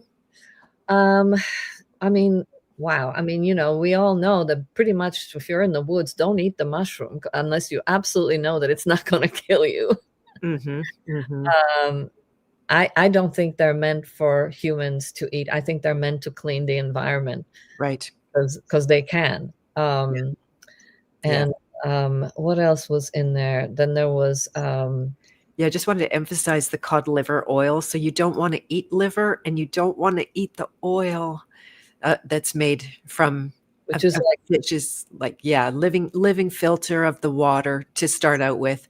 The liver is the filter of the filter, and then you make an oil which gives it a medium to store the poison in. the oil is like you squeezing out the worst of the liver. And then you drink it and you eat. Right. Yeah, So I never went down that path. I did eat my weight in goji berries. They were considered magical food. And now I'm thinking about the person who turned me on to all these foods, and boy, they were jacked up. they I, are major nightshade. Goji berries are ah, major nightshade, very high in oxalates and A. I mean, you know, just look at their color. Anything that's strong colored, like that kind of red, and God knows what else. Probably all kinds of phenols. Um, Same thing also with the superfood beet craze. You know, the yep. beet powders. I mean, it's just great marketing. You know, nitric oxide, you're going to build your nitric oxide with this beet powder because you need it, because that will calm you down. Well, just gently breathing in and out with your nose, not your mouth, you are making your own nitric oxide in your nasal cavity.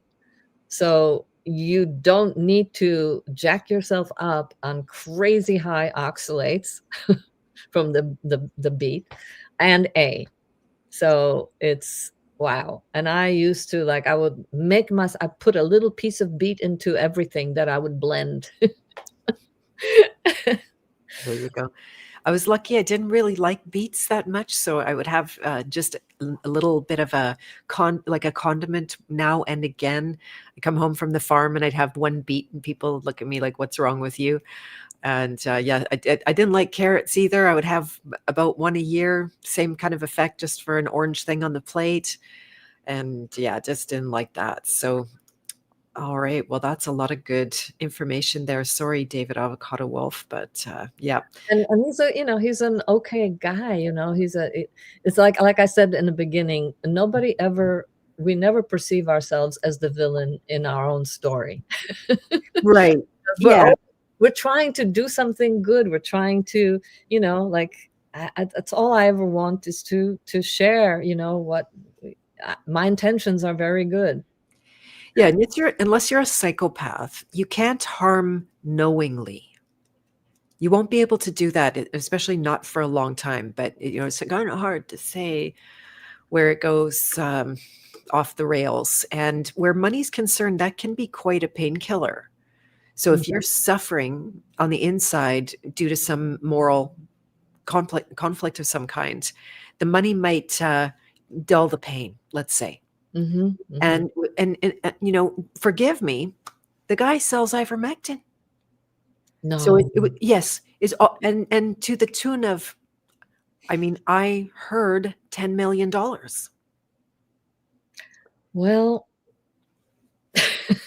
I know he's going to come after me. I said that on X one day, and then he suddenly followed me, and I'm like, oh, David on my track here. But like, how can you justify that? Promoting everything natural, natural, natural, but all of a sudden, oh, this drug is the bomb. but here's the catch though. Hmm. All that natural, natural, natural is really no different than ivermectin. I mean, that's the whole point of these superfoods, you know, or just eating tons of vegetables. You know, yeah, they're natural, Yeah. But as we know, like tobacco is a pesticide, coffee is a pesticide. It's natural, right? Right. So there's that other layer. So you really can't blame that on anyone because it's so deeply ingrained, in us. It's so a part of our life, the whole bringing tea from China, tea, another crazy high oxalate, um, Mm. tannins, and A. I think tea is high in A too, right? I'm pretty sure. Yeah, it probably would depend on which one. I know rooibos very high because it's like that bright Well, red I'm talking color, like regular tea, chai, black tea. like tea. You have black tea, Mhm. green tea, white tea, all of them are high in oxalates and caffeine, you know, Right, which is a pesticide. right. So when you're I mean, it's almost like sacrilege to say, "What? Our tea ceremony or our coffee break or our, afternoon crumpets and tea, are you saying that that's not good?" No. It's a beautiful we have so many beautiful rituals that come from this, that are part of our that it's passed on. So it's really hard to how do you address that, with most normal people would be like, what kind of a, what do you call the person who goes against religion and then they burn them? Heretic, like being a heretic. Um, Yep, exactly. So that's good to know. Yeah, you were saying also just about how they use the foods and the diets and everything, and we think about our history. Oh, well, the grandpa did it, or the great grandpa did it, and that must be good. And then so the beer was specifically designed to take the strong men out. They apparently it was in the monasteries, and the male monks were using the beer to take their testosterone out because it's intensely estrogenic, and it oh, would make them soft and squishy and have no aggression whatsoever or ability to defend themselves. And then, beer is considered a man's drink. It's wow. Isn't that amazing though? yeah. But I love your words of soft and squishy. Yeah, it's a man's drink. Makes you soft and squishy. Exactly. Exactly. Yeah, back to just a comment about psilocybin here. The very reason that you get high on psilocybin is because your liver has been poisoned. That's exact reason. I had a boyfriend that was smart enough to know the biochemistry of the psychedelics. That's how they work. They poison you. And so then you have to contend with that. And personally, to me, the juice of that is not worth the squeeze anymore. There was a time where I felt like it was, but I don't want to be damaged by my spiritual inner work, and or never mind entertainment. That's something. So yeah, you used to throw up your milk assembly. I'm sorry to hear that, Jackie. That sucks. And golden milk. I never went for it. I heard about it. Everybody thought it was so great. I would buy turmeric. I wouldn't use it. They Like, make in LA, they sell, at the farmer's market, they sell a golden kefir where they make a kefir with turmeric in it. It's so gross. yeah, exactly. Oh, I can't believe how that must taste.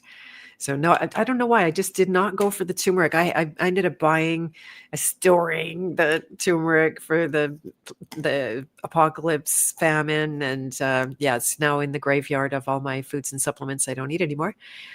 And you find it hard to believe. Well, that's the interesting part. He might not take it. He just sells it, right? He might not take it. And it's this is a little bit of a point I was going to make, that because all of those, coconut, raw chocolate, maca, um, the chlorella, the cod liver oil, the collagen, everything, it's taken the same exact way allopathic medicine prescribes. Oh, you got this ill, take this, Mhm. natural remedy. But Yeah, it's the same thing. It's you got arthritis, take your collagen. That's right. It's pointing a gun at a symptom, Yeah, and so then flipping over to ivermectin isn't such a big stretch, yeah, no, no, right? you're right, yeah. Yeah, yeah, you're very welcome. And turmeric also very high in oxalates. Yeah, I just hate that stuff. Like I said, I would buy it and not use it. It would sit on the counter and rot away, and I'm like, oh, okay, I guess I, won't buy that for a little while until I forget. I'm saving all those. I still have like bags of various, cloves, turmeric, curry. I'm saving it for the zombies when they come. There All you go. big turmeric balls and be going, here. Yeah, make it in chocolate, nice, contained in Nice. chocolate for Yes, yes, yes, absolutely. I know.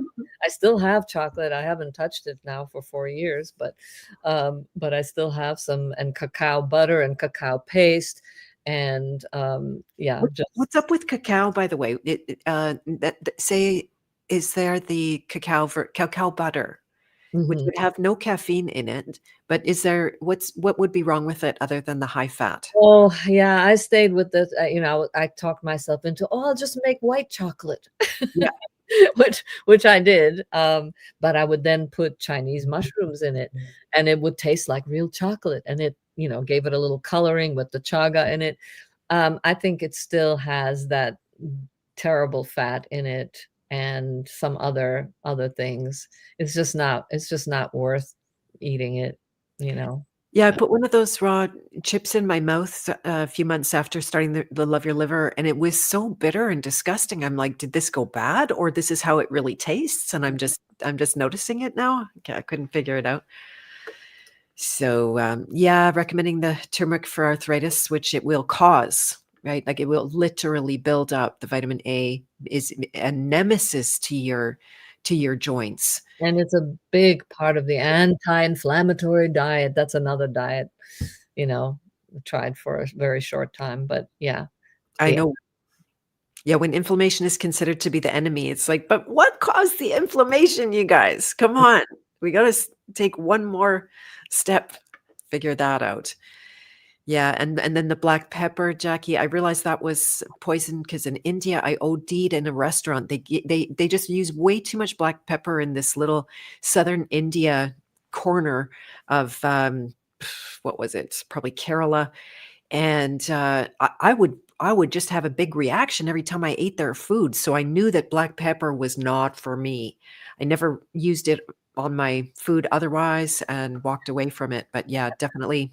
it sort of is similar like fulvic acid. The black pepper helps to absorb other poisons. That's why they always say when you do turmeric, you must do some black pepper with it so that it will absorb better. Like, oh, great, great. And it's also black pepper is very high in oxalate. Like the oxalate people will say, do white pepper. Well, okay, it's lower in oxalates, but there's other stuff in there. Right, Yeah. right, yeah, and it tastes terrible, come on, you guys. Well, Something and it's that need for bleh. something. What does that those kind of stimulating foods, what do? They kind of hit you like a sharp, like, you feel it's that need to, and we've been so trained. I mean, I'm really, a heretic against Western civilization in what I'm saying here, because we've been trained to be stimulated and have a high from it, from the kind of programs we watch, from the news itself, right? So the spices and all that, they give us that hit of what it's like we're repeating the pattern that's been kind of put into our everyday life, not because it's natural.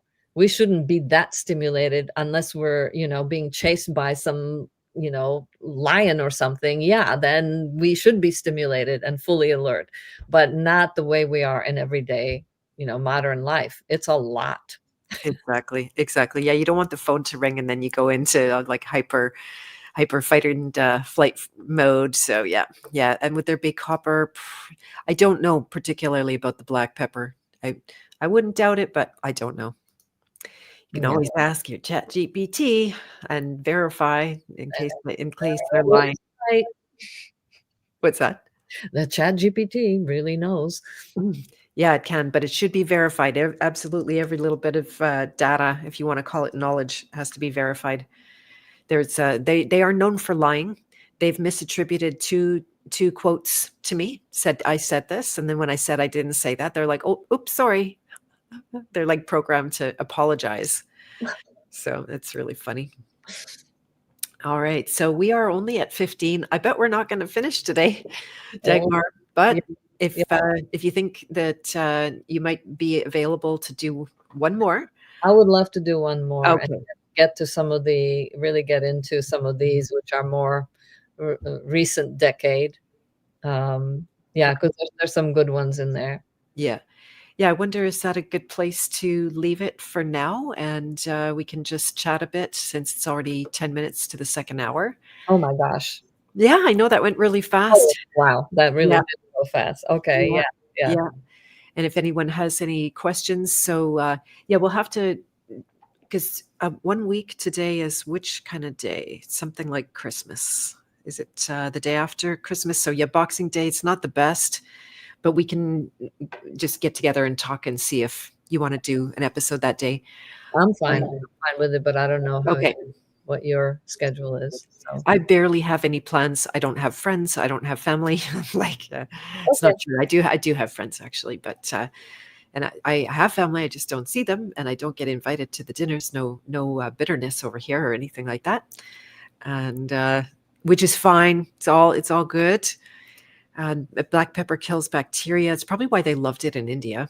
Yeah, So it kills good stuff too. Exactly. This is the kind of thinking you want to. We were totally brainwashed with that. Oh, it kills bacteria, therefore put it in your mouth like this. I'm still a little on the edge with silver, even though Garrett is very into silver. Oh, and let's make sure to answer that question that came up at the yeah, beginning. yeah, yeah. Yeah. So Take it away. What's your response, Beth? yeah, let's do that exactly. So someone asked us last time on the way out, and I promised to answer this. That oh, you meant copper in the cacao butter. Yeah, I'm kind of guessing too. Yeah. So on the way out, because it sound like we are in the cult of Garrett Smith. I know we do. I know because there's been an awakening. There has been a like aha, but it's not because he makes sense when he talks. It's because what he says makes sense in my body. I have never in my life been able to walk like it's always been 90% mystery. And that's what pushed me to really develop the mental, spiritual, emotional work because that's all I had. Mhm. I didn't even have truth at the level of health. It was always a big question mark.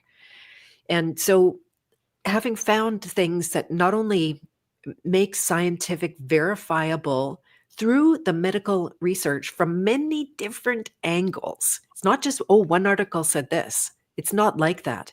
Mhm. It is a compare and a contrast.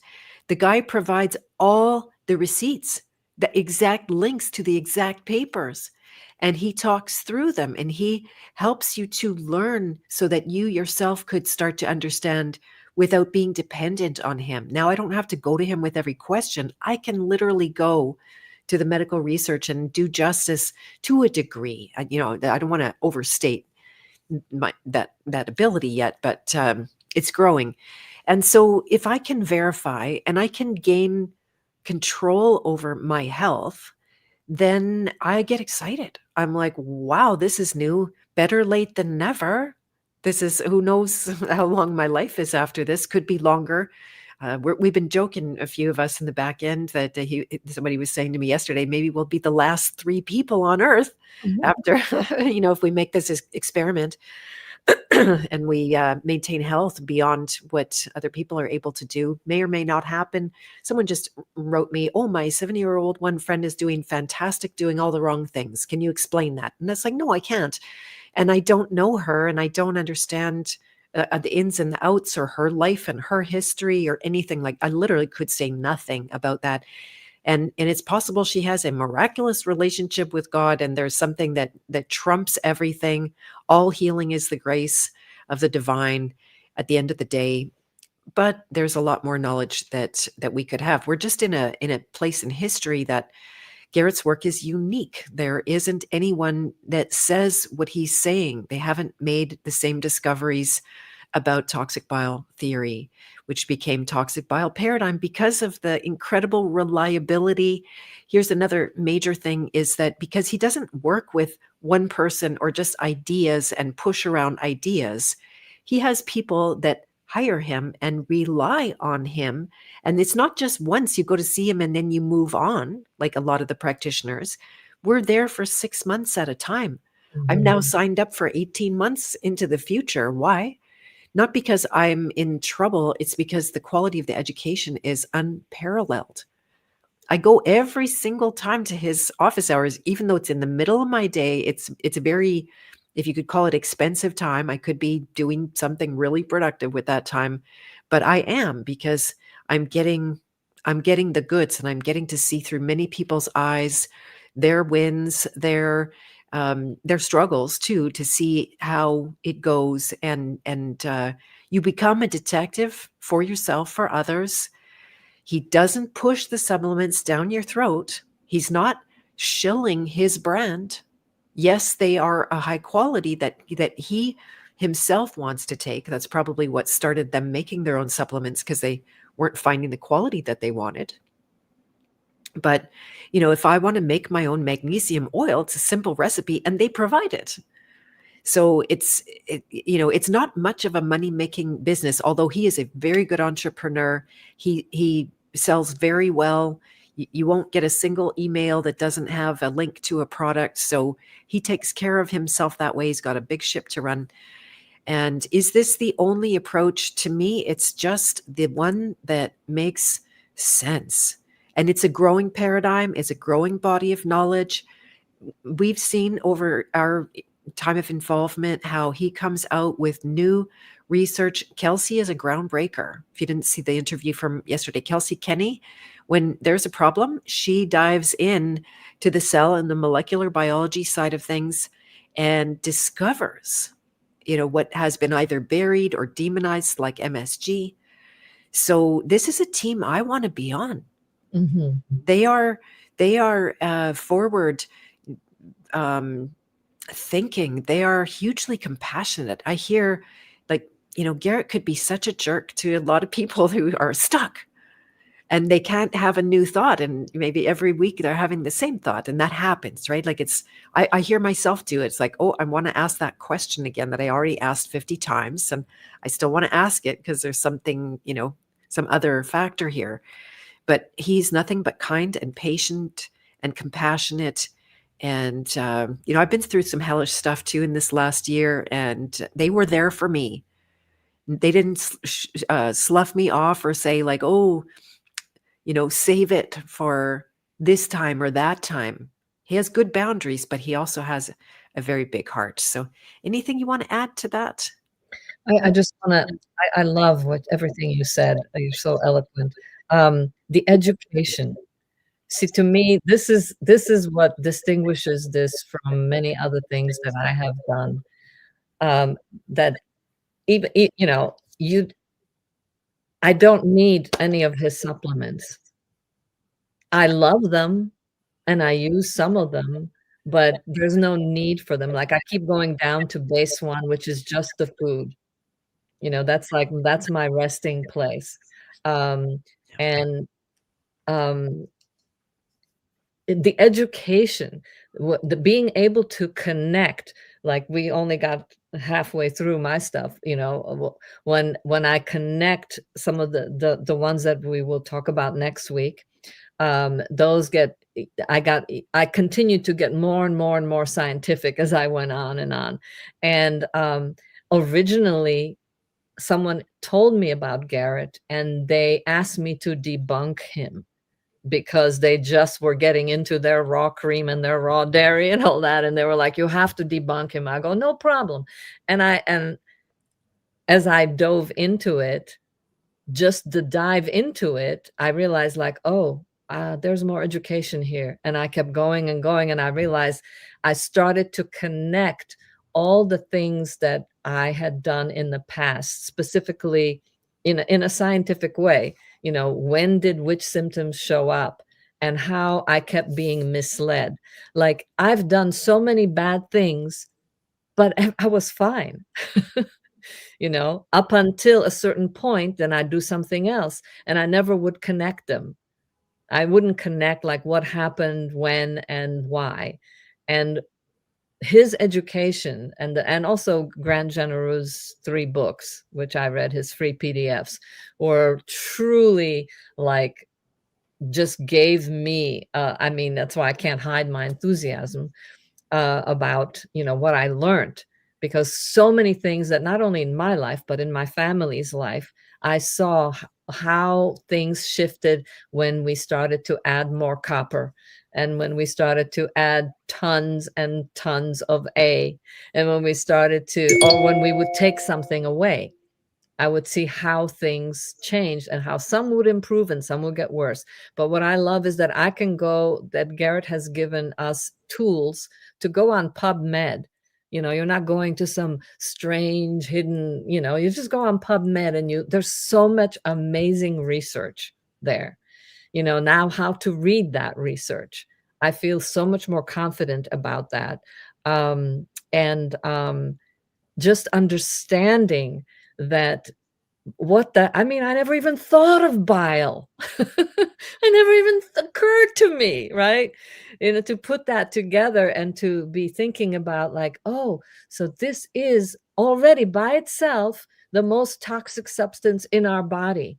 And that we all have a certain recipe of that, and that basically we're just trying to get it to not be super crazy toxic, you know, by not putting in more toxins, just let it do its thing of removing daily type of stuff, but not have to deal with the burden of constantly adding more and more. So once I grasped the whole bile thing, I was like, wow, how could I have missed that?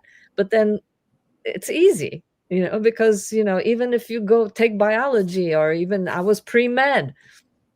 So I still missed it. I still missed it. And I didn't get into it like that. But now that I have that in my pocket, I can look at all the other things that I've done and see why they worked or why they didn't. So anyway, so I just think that I don't think this is the only thing. But I think that right now it is, for me, the only thing that is able to put an umbrella over everything that I have done over 48 years and tried. You know, it's like the only umbrella that can capture it all and put it into perspective. And that I'm experiencing it and seeing what it does. So Yeah. Yeah. Beautiful. Thank you. I appreciate that. Hearing from you, and yeah, it's a good team. It's a good team. There's good people in there. That's also one of the ways that I evaluate the efficacy of a practitioner is who is surrounded. You know, what are the quality of the people that are around? Are mhm. they, you know, willing to actually research, or do they just want to listen to somebody say that they're doing the research, and with no worry of like opening a link or following up on anything, never mind the detective work in yourself. And that's I can't believe how low my standards were for research. Me too. Crazy. Oh boy, that's embarrassing. But now, you know, the first thing I'm going to do is, okay, like what evidence do you actually have? And it's not going to be just like so and so said, or the YouTube said, or like let's actually see comparative literature where studies were actually done. And that's one thing I appreciate too, because I ask a lot of questions in that form, and they will just say there's no research on it. Mhm. Maybe they'll have a guess or an opinion or something like that, but the first thing is, like, there's no research on that. I kept trying to get them to answer me about the topical use of things like magnesium and niacin and it's or metals, because I got myself a zinc bracelet in case I could tolerate the zinc wearing it, but there's just no research to go back, and they will not just admit that, but they will be very forthright, not leading you to believe things that have no basis. Mhm. So it's a very non-religious, non-belief base. Oh, trust the faith, trust the process, or not trust the faith, but you know, have faith in the process kind of thing. It's none of that. It's much more science based, and I appreciate that so much. We should do a short intro of that for the upcoming bio podcast. Yeah, that's a smart idea. I think we're doing that tomorrow early in the morning. Not my best time, I tell you, but I'll have to. I don't know what I'll do to. I might have to drink coffee tomorrow. Just stimulate, or what is some? I'll take some other poison to stimulate me in the morning, which I probably don't need. I'll get on my vibrate. Oh, I got a vibration plate by the way, thanks to you. Oh, wow. Yeah, because you sent me that workout, that 10-minute workout that she does on a vibration plate. Oh, I do it on my little trampoline. I vibrate myself. Excellent, excellent. Yeah, yeah, it's a really good tool. I'm pretty excited about that. I Oh, good. also got a sauna blanket. I'm not as happy with that, I have to say. At first, I was thrilled just because I thought I had fixed my sweating, desire to sweat more, but it's not that good. I don't know. I'm gonna experiment with it a little over the weekend, and I just don't sweat that easily, so somehow, I don't know. Have you tried anything like that, I Deb? have I have a infrared sauna that I do go I Mhm, also actual sauna. it takes me quite a while to break into a sweat. It does too? Okay. Yeah. Okay. Okay, that's good to hear. Yeah, yeah, I think maybe next week, could we also talk about I would love to share just a little bit about the Buteyko breathing, totally. technique because I think I can kind of sum it up. It's a really good it's a wonderful addition to Garrett's work and also what Kelsey was talking about yesterday. The breathing, and it's very simple, and you can just do it anytime, anywhere while you're driving, walking. Yeah. Fantastic. I put it on the list for next time. So, yeah, we'll keep you guys posted if it's going to be 1 week today on Boxing Day. I think it could be okay, but I don't know yet for sure. So stay tuned. If you're not already a subscriber at my website, you could go there and sign up for a King Hero Archetype quiz or an Ascension Myth Busting training for both for free and or anything. Just put up your hand and we can be in contact. I always send out notices about these live streams, and I think we're going to have 22nd coming up. We'll see you guys Monday here for Alex Michael, who is the conspiracy music guru. We're going to be talking solfeggio. I don't talk frequencies with very many people because it's not what I cracked it up today. We could probably put that on the list, or the frequency machines and stuff like that. I think maybe we sort of covered that last time. Oh, actually, that is kind of a health cult too. It Uh, really is. we should do a little with that. Yeah. Okay, it's on the list for sure. Okay. Exactly. Yeah, and yeah, breathing is good. Breathing is very, very good, right? That's you can live with 2 days without food, and you can live, well, 2 days without water. I think, what is it? No, no, it's much. No, it's like 10 days. It's much longer without food and a little less water, and then with breath. Yeah, Yeah, it's like minutes. yeah.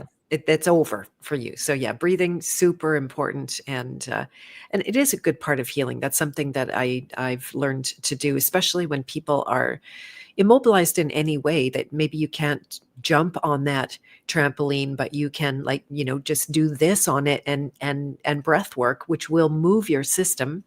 When I was really sick a few years back, I moved my lymph with the breath every day, every day, every day, all day, breathing and breathing and breathing. I have a really strong diaphragm now, actually. That's awesome. And yeah, yeah, there can be some. I'll put that on the list. Well, because there's so many misconceptions where people think carbon dioxide is bad and oxygen is good, and to understand that you need a certain level of carbon dioxide to make the oxygen actually be able to be integrated into your tissues. So that and the Buteyko breathing really it's quite a trip. It's quite a Okay. trip.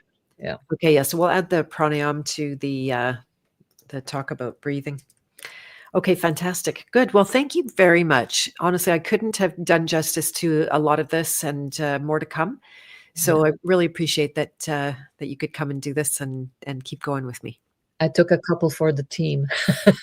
Exactly. All the diets that I've done.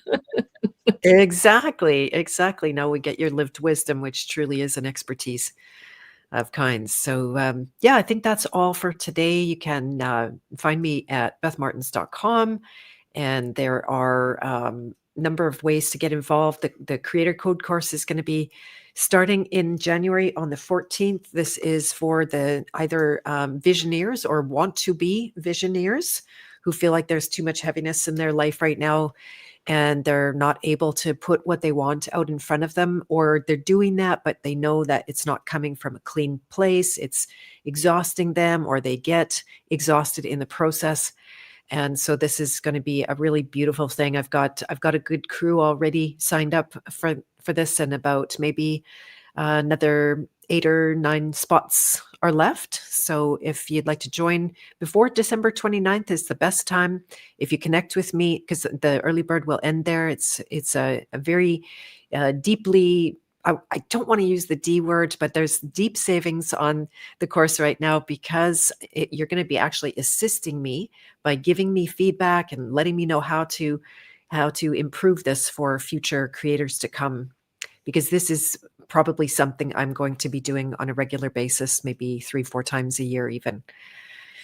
So, yep, that's going to be a lot of fun. And thank you very much, everyone, for coming. Thanks again. I'm going to play us out, and I think that's all ready to go. So lots of love, Dagmar. You too, Beth. Okay, thank All you. right. Bye. Thank you, everyone. Bye. Bye for now.